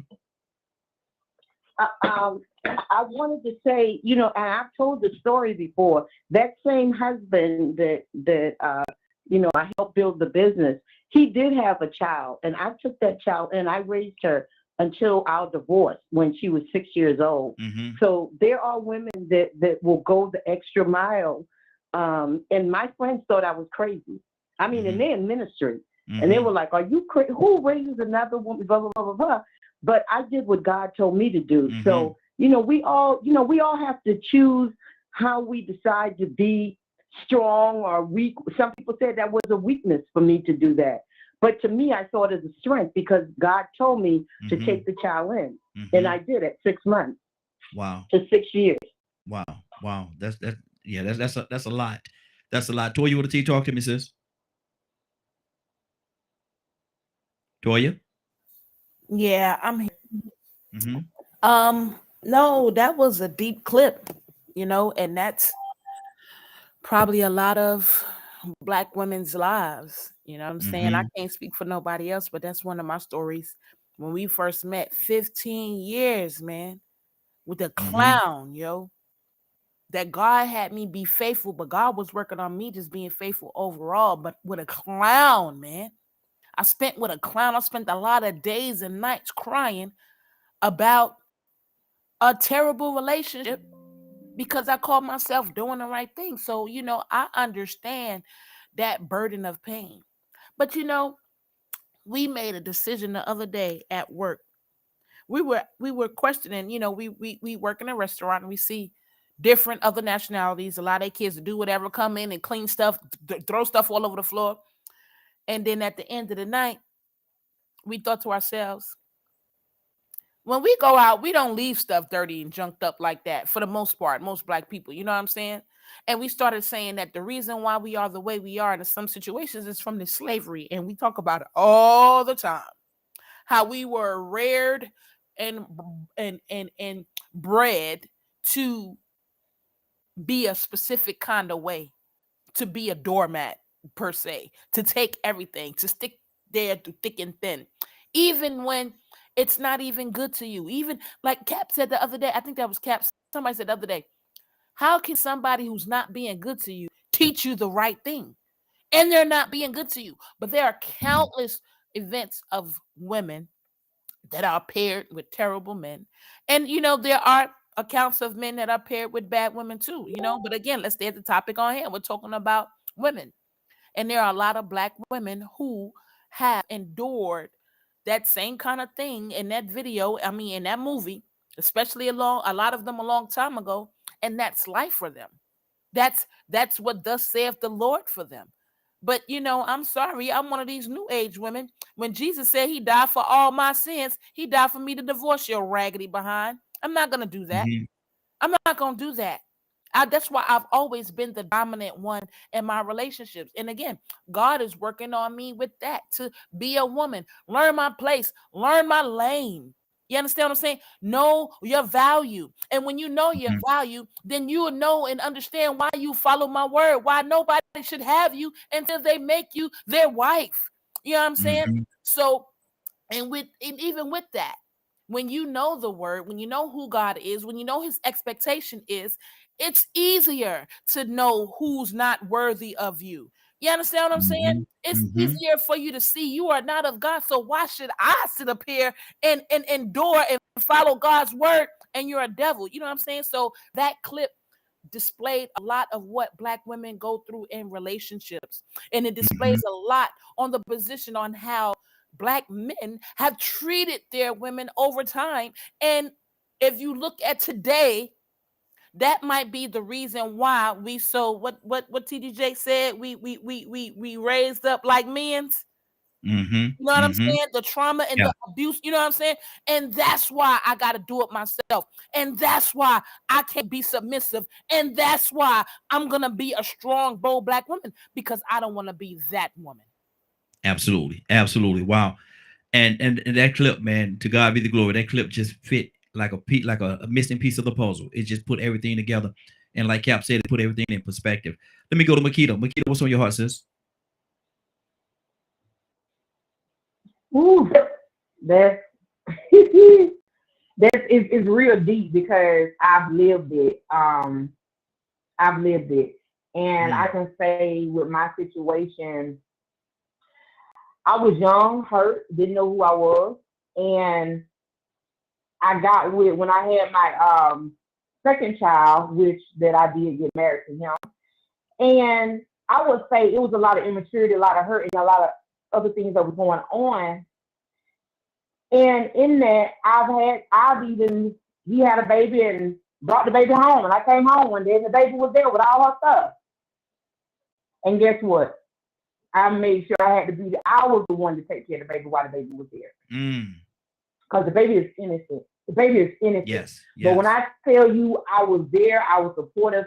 But I think where the shift come in at is when you meet somebody and you join yourself with them, you are somewhat alike at that moment. But a lot of times you outgrow that person, you know. But sometimes you start to realize your worth. I'm worth more than this, you know, or the situation. That's not meaning that the person is bad, but when it becomes conflict between the two, you know, I don't encourage no woman to stay and you being hurt. To me, that's not being strong. I was strong when I knew my worth and I picked up and left. That was me being strong. Yes. Because I voiced my, you know, hey, I don't like this. Hey, we should. And if you're not listening, why am I keep talking? And you're not evolving with me. So guess what? It's time for me to go. Yeah. Because we can hinder each other by just staying together. We're going to continue to hurt each other and hurt the kids. Good deal. Leonard, good morning, sir. How you doing this morning? Good morning, Raheem and the Morning Glow family. Man, look, I want to hear your heart on this, brother. We talked. I don't know if you've been listening to the broadcast. You been listening to this morning? No, I just picked up around 5 minutes ago. Okay. We talked about strong black women, and then I played the clip from Fences where did you hear the clip? No, I've seen the movie. Okay. The scene that they had outside where she said that she's been right there with him for the last 18 years. And I wanted to play that scene because this whole conversation is, I don't want us as men to forget that our women has made great sacrifices, man, and continue to make great sacrifices for us and the family and for the whole of it all, every day, all day. And I don't want us to ever forget the sacrifice that our sisters has made. What do you say to that, Leonard? Well, marriage is a personal thing. And, you know, I don't look at things from that perspective. I look at it from the perspective of the relationship between those two people. Now, what one woman does for her man may not be what another woman does for her man. That's how different it is. Everybody has different circumstances in their relationship and how they respond to things. And, you know, it's a difference. When you think about it is, you have to ask yourself, are you really a decent person or not? Because decent people do decent things. Good people do good things, regardless. Because that's their character. So a good person is usually going to do good things, the right thing. Not because, you know, and it doesn't, you know, I remember when you could be raising all type of hell around my mother and she'd send them kids in the other room. Let me take care of this business. You know, come all undone in front of people acting. But whatever it is, she's going to take care of it, especially if it's her responsibility. Or she feels it's her responsibility.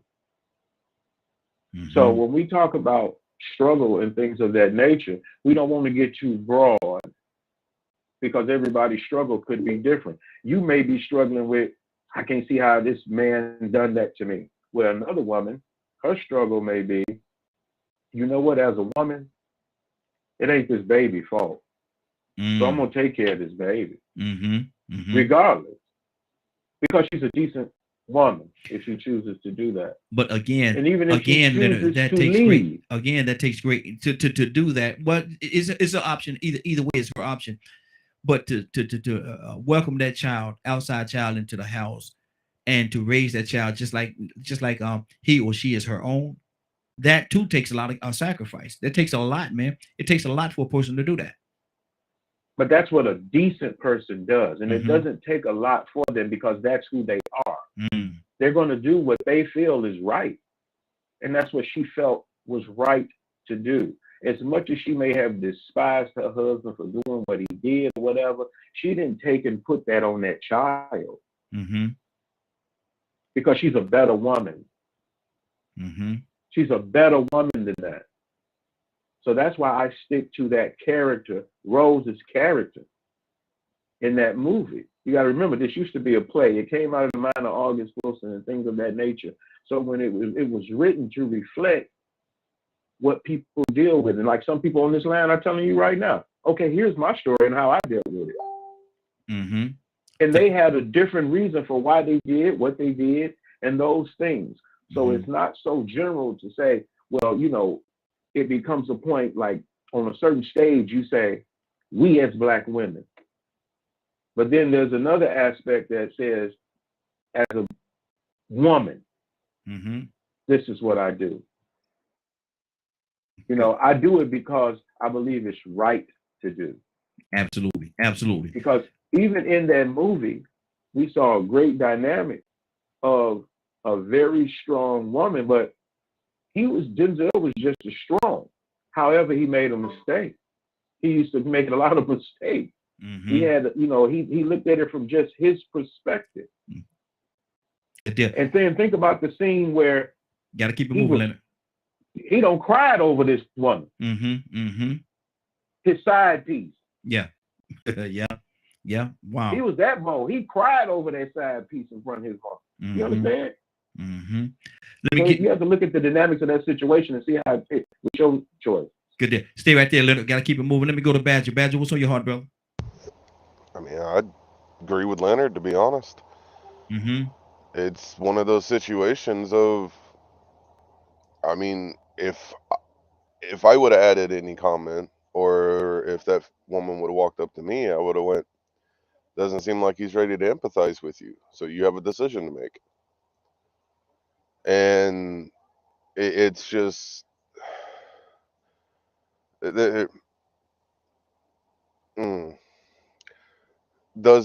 that male learned to be respectful to other people's opinions and views, especially to a spouse? Say that one more time. Has that male learned to respect other people's opinions and emotions, empathy, all that stuff of another human being, especially his spouse? To be able to have an intelligent conversation. Because you can't have an intelligent conversation if you're stuck going one way.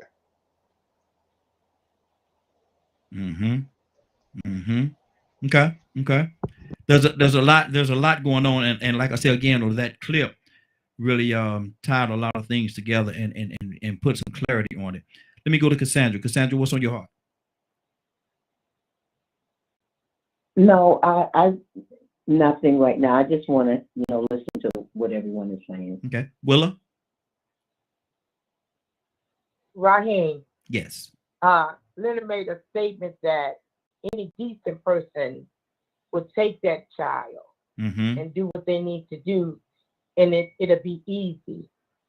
I just wanted to clear up the easy part, because I was in my first marriage in a situation like that. And as a decent person, yeah, you do the right thing. But I'm going to tell you about the pain. Because every time you're doing something, you're reminded of the pain that your husband or your whoever they were inflicted upon you in your life. Even though you're doing something that you want to do, it's decent, you're human. That doesn't take away from the human feelings as a human being we go through. That's the strength of what you fight through. The pain somebody else has inflicted on you. But you do the right thing because you know it's the right thing to do. Yeah, I did it. I did it with my first husband. I helped the young lady. I bought her clothes. I took her to her graduation because her mother was on drugs. He was drugs, and they were involved in a situation. But I did that. But every time that I saw that child, not every time, I'm not going to say every time, but you thought about and you think about what the situation on how you got there. So yeah, it's a daily battle with pain. And if you know anything about having a toothache, or it's worse than that. Wow. Because you never had a baby as a man. So yeah, we're human. Women are human. And if you think the pain that you as men inflict on us does not it's not a continuating thorn in our heart, you're sadly mistaken. Wow. Wow. Because it does, and women too. Mm-hmm. I had to put that out there. Absolutely. Absolutely. Captain?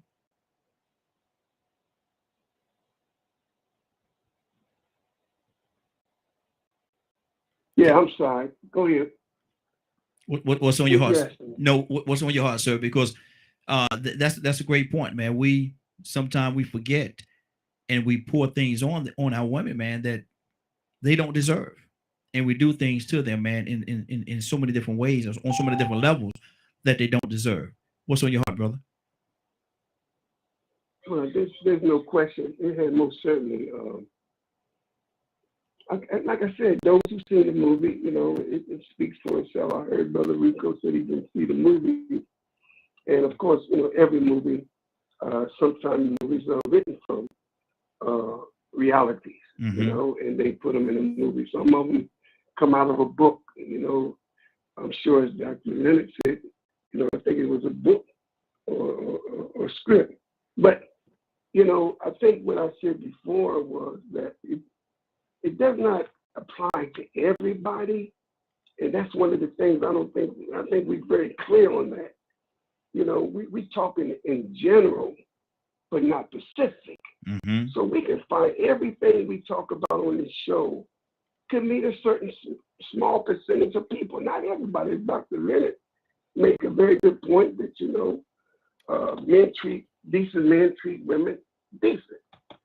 But we're talking about, as we started off, and I think Dr. Leonard didn't get the real privilege to see the whole gist of this whole conversation and why it went to where it went. I'm sure he would add quite a bit more to add to it.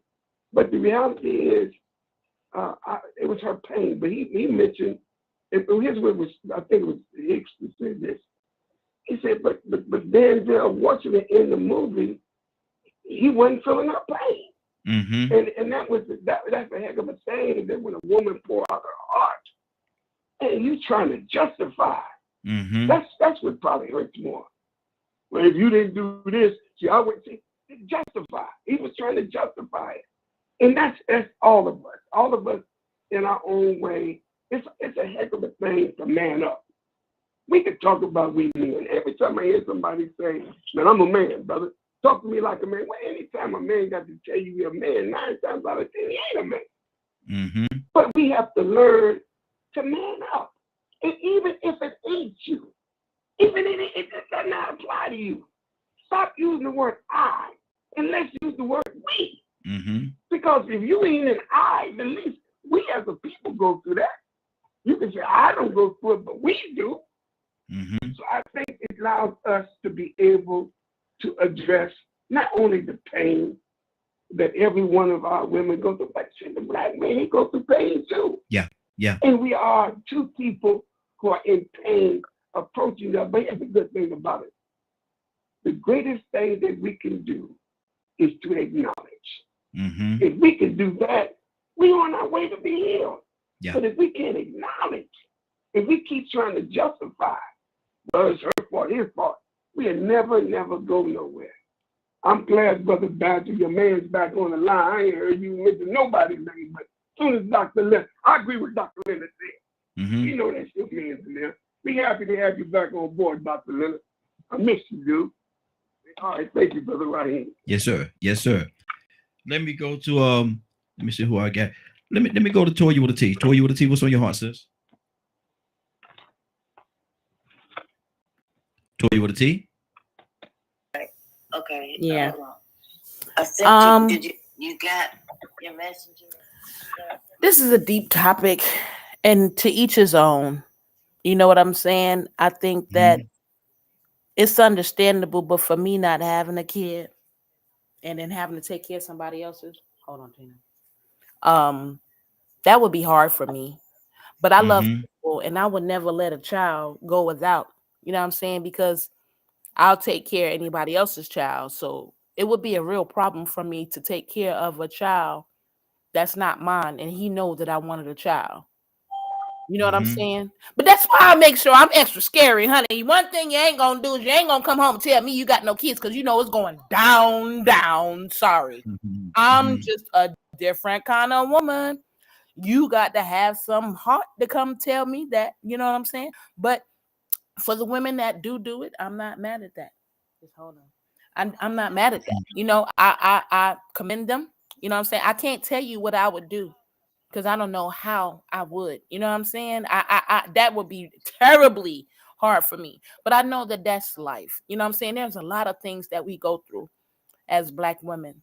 It's a lot of issues we go through, you know, having kids, breaking up. You know what I'm saying? There's detrimental things that we go through, dysfunction that we go through, and it makes a mess of everything. It makes a mess of the man, it makes a mess of the woman, it makes a mess of the kids, and then they grow up, and it's just a cycle because we never see our way out of it. You know what I'm saying? But again, one thing I can declare is that just me all by myself, I've had as much pain as anybody else as far as I'm concerned. Kids or no kids. I've had the devil attack me in every way he can, just like he did anybody else. Kids or no kids. And the only thing I can say is the only thing that helped me together is God. You know what I'm saying? When I was in this world without him, with kids or without kids, period, nieces and nephews, you know what I'm saying? I was lost out here. And there's no doubt that if he do it for me, he'll do it for a family. So when we start to see, you know what I'm saying, these issues start to happen in our households, and when we start to see these breakdowns, this dysfunction take over as cycles, that's just another indication that maybe we need to get a little bit closer to God, because he's the only one that remotely can closely give us peace behind something like that, right? Because we had people in the Bible who had to give their child away, send their child down a river to someone who they know didn't like their child, just for their child to live.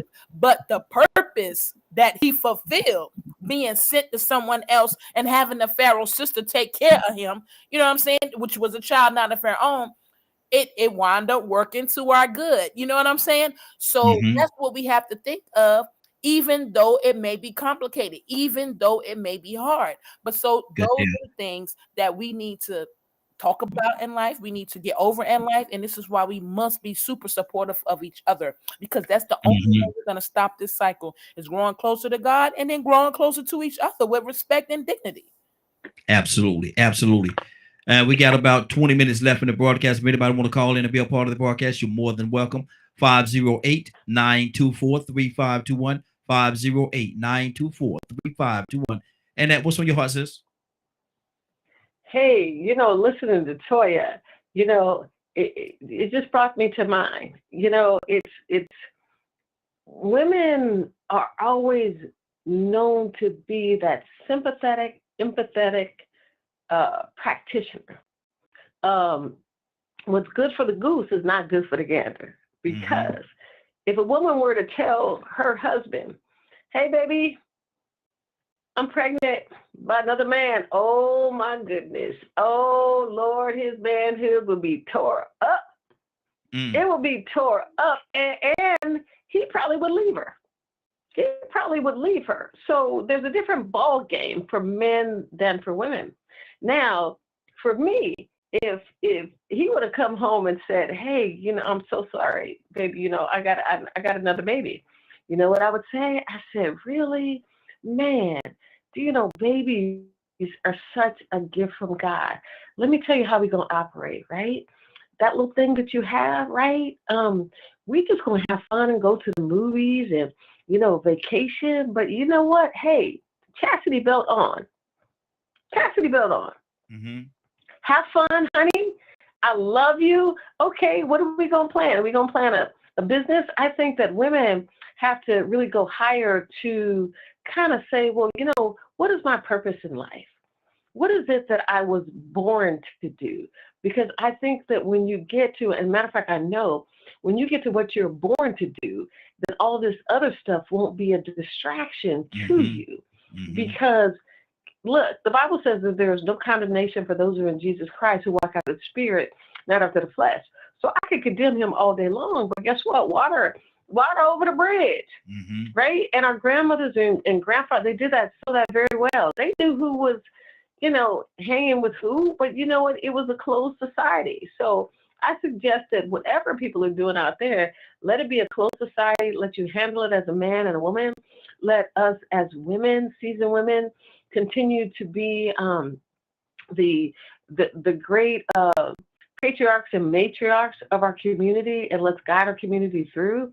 And Toya, hey, kids are coming for you, because you're there. You are so there where you can give all the love and the honor and the glory, right? It's just God is getting you ready for your speaking career all around the country. You're going to find them as you speak all around the country.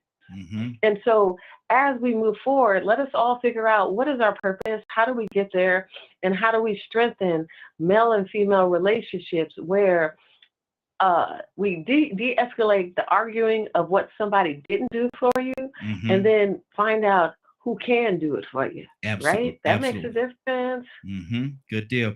We got another call from the 901 area code 901. What's your name? Where you calling from?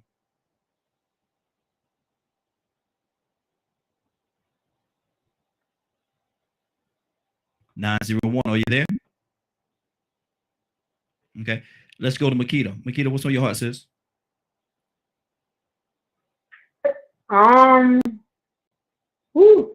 There's a lot. The lady that was just speaking, I agree to a certain degree. But I definitely agree with your, coming from the word, because we have to not focus on condemning people. But at that moment, we have to know, how can we be the light and show and be the difference, but also know the boundary between allowing somebody to hurt or step over you, knowing when to lead and when to stay. And you can still do all that in the same sense of doing. That's good. I think that's, That's good. That's good. That's good.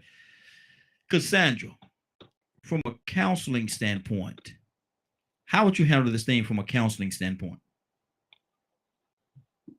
What thing? This whole part of it? The clip part of it.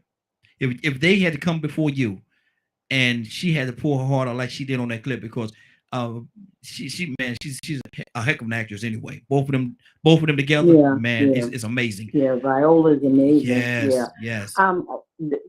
My process would be to first talk to them individually.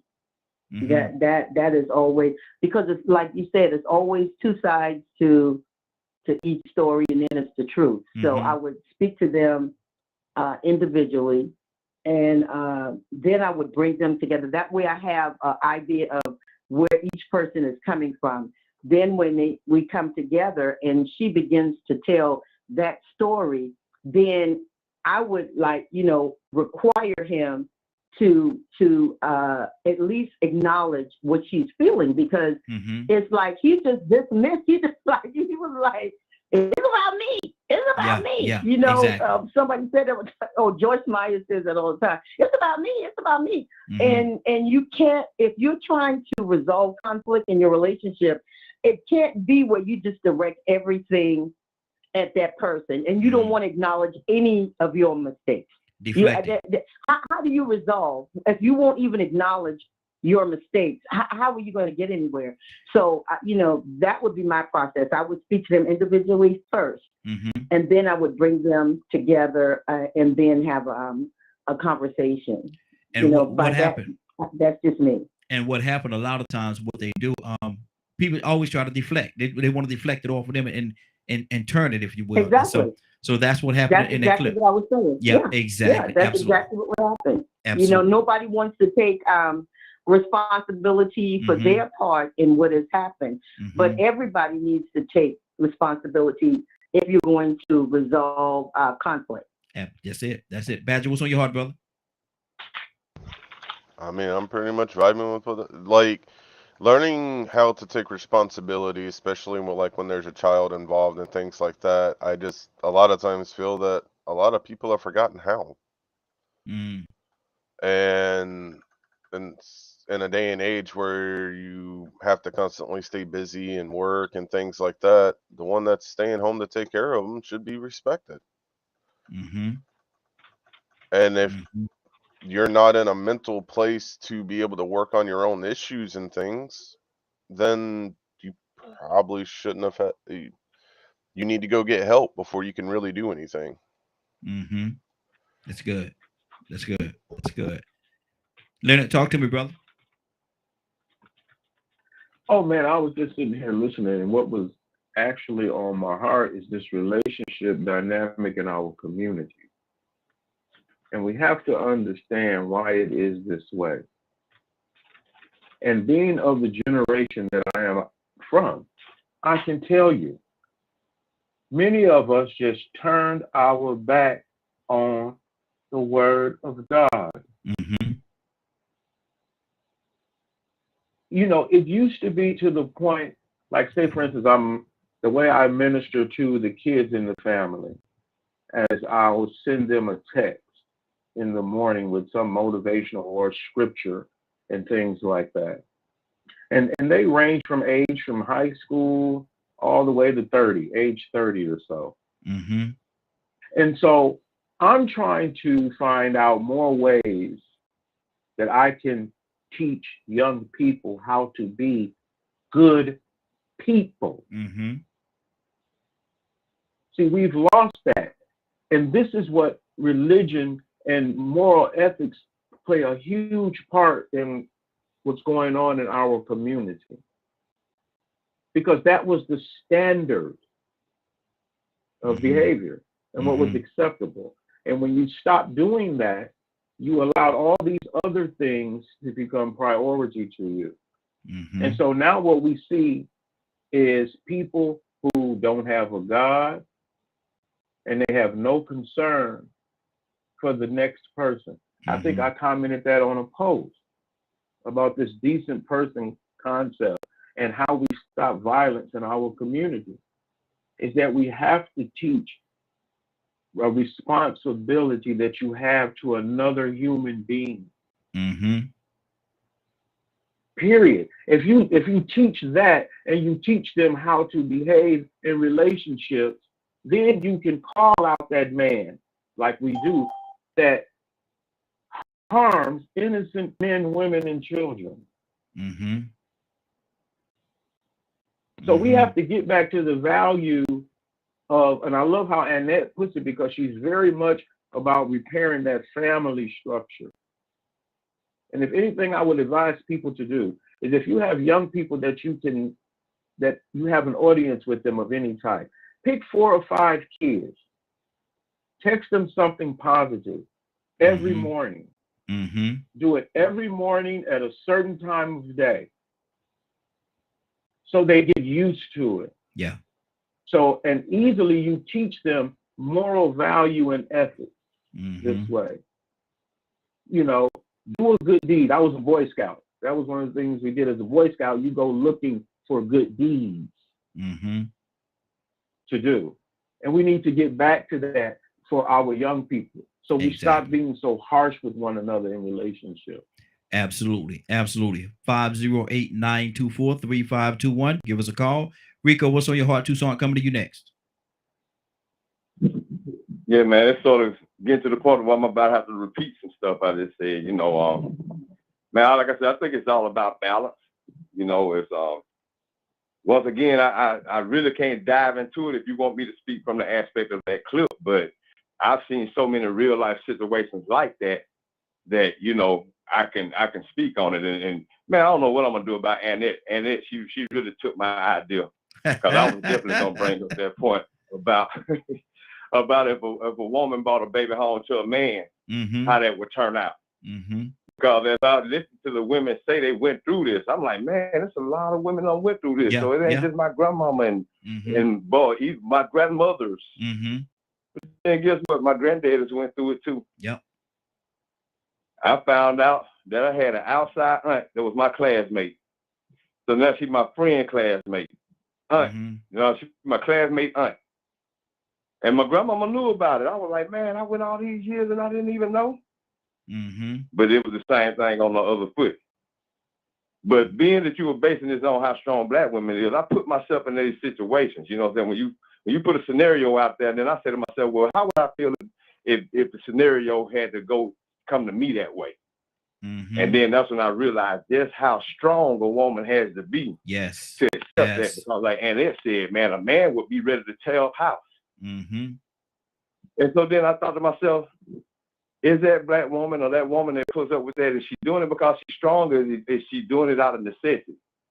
Is she doing it because she want to keep the family together? Or was she doing it in the past because that man was the sole provider? And is that the reason why he went up and had two families, or had a whole nother family with her sister, mm-hmm. and didn't have no compassion mm-hmm. about what he was doing? Wow. So, this all boils down to compassion, man. Balance, empathy. If you are ever in a situation where you had to raise somebody, a child in that situation, it depending on what type of compassion you had. Mm-hmm. But like Willa said, the reality of this is, because I don't think the movie shows this, it's gonna be some times you're gonna look at this baby and you're gonna be I'm gonna say reminded mm-hmm. of just how low down you were done, and how nobody considered you, or how you would feel, or how it would affect you, how you feel, or how it would affect you when they did what they did. That constant reminder, man, you got to be a strong person to do it, especially if you do it honorably. I mean, I ain't saying being one of those women that get that child and sabotage it and try to treat it like something irrelevant. Mm-hmm. Exactly. Just mistreat it and abuse it because you want to get back. I mean, somebody that really treat that child like their own, that takes a very compassionate person. But you have to have some balance, Steve. Absolutely. So, man, this is a deep conversation, man. I hope anybody that's in that situation, make the wise choice, like Toy said, to eat his own. But it really is another indication, too. Being that we see these relationships like this so much more often now, to me, it's more of an indication that we need to promote people getting into serious relationships later on, because you don't really find out what a person is really like until they start doing some things for themselves and they get on their feet. Because people will change and do some strange things when they start getting money, or when they get grown and they can do what they want to do and can't nobody tell them, or they get a little power. That person that you married or were engaged to or fell in love with might turn into a narcissistic monster. Exactly. Stay right there, Rico. We got to keep this thing moving. We only got a few more minutes before we get out of here. Let me go to Tucson. Tucson, what's on your heart, brother? No, not much to say, man. I think this was the part that I did here. I came back. I heard something that somebody said that maybe a resolve. Start with a group of young people and give them something positive as a guide. Mm-hmm. You plant a seed or water it, one of the two. Mm-hmm. And just help them, give them encouraging word. Because it starts with one person at a time. Try to make at least a sort of like an environment for somebody to go in.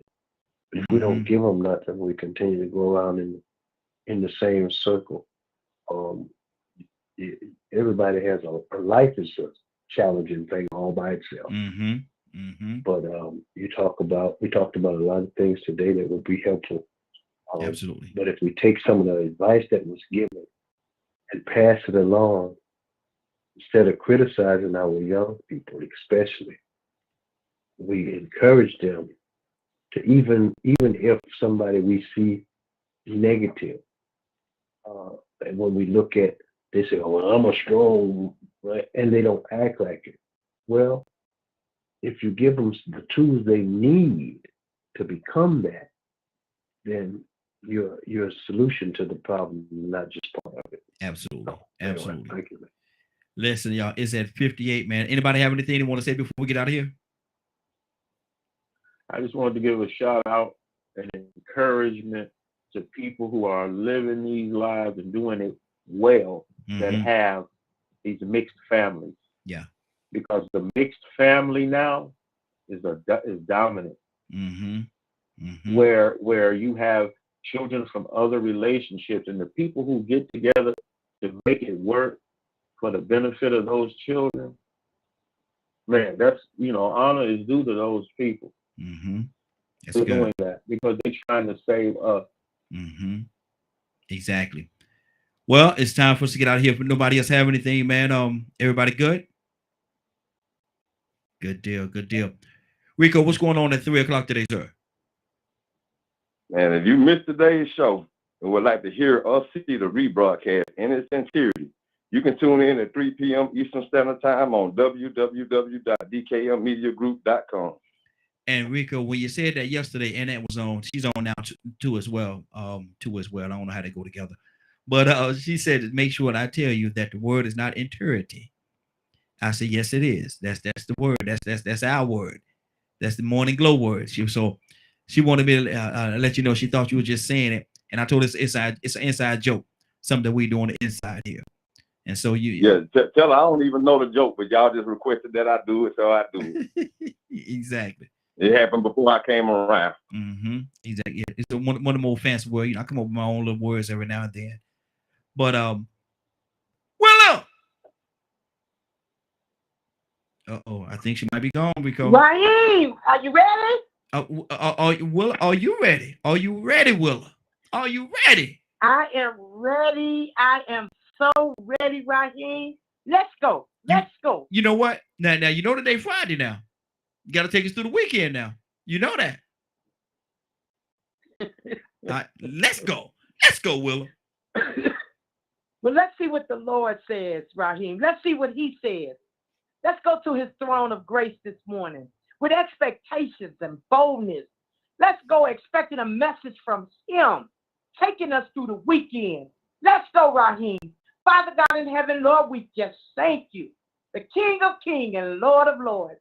Father, we lift you up this morning, and we praise and honor you this morning. We thank you so much, Lord, for allowing us to get up. Many laid down last night, but many didn't get up. But we thank you, Lord, that you allowed us to get up, to commune one to another. We thank you for this wonderful show that you put on, Lord. Father, we hope that somebody got some help. Somebody got a word from this show, Lord, because you, Lord, you was the one who orchestrated it and planned it. Father, we thank you for the opportunity, for the doors and windows that was closed and shut, that you opened them back up for us, oh Lord. Father, we thank you for it. Father, we're giving you the honor and praise this morning. We glorify you, Lord. Father, we're asking you, oh Lord, to take us through the weekend, being safe, allowing the Holy Spirit to cover us, touch each and every last one that's on this line. Keep them, Lord, in a mighty way. Father, I believe that you're going to do it, and I believe it's already done. I believe that you canceled anything that the enemy thinks he got planned for our lives, Lord. I thank you, Lord, for this show. I thank you for Raheem and his family, Lord. Keep them, Lord, in a mighty way. We honor you, we glorify you, and we praise you in Christ Jesus' name. Amen, amen, and amen. Thank you, Lord. Hallelujah. There we go. Now we can close the show. Now we can close it down. Anybody have anything on their heart before we get out of here, man? It's time for us to get on out of here. It is now 10:02. Time for us to exit today. So if everybody's hearts and minds are clear, we're going to get on out of here. I want to thank everybody for joining us. And more than that, I want to thank you for allowing DKM Media Group and Associates and the Morning Glow for being a part of your morning. It is now 10:02. You're about to exit the Morning Glow. But before you go, I want you to do me two favors, if you will. One, I want you to continue to pray for us because we're certainly praying for each and every one of you. Number two, why this is real simple. I want you to go out there, find somebody and give them a hug because you never know. It could be the only hug that they get, or it could very well be their last. Love you, and ain't nothing you can do about it. Have a great day and a better tomorrow. Now we shine some of this light on you from the Morning Glow. Take it out there into this wicked and cruel world that we live in and let your light so shine. If you get an opportunity, give somebody some love. You just might get some love in return. Won't that be a beautiful thing? Have a great weekend. Take care of each other. And please, please, please be blessed. Love you. Have a good weekend.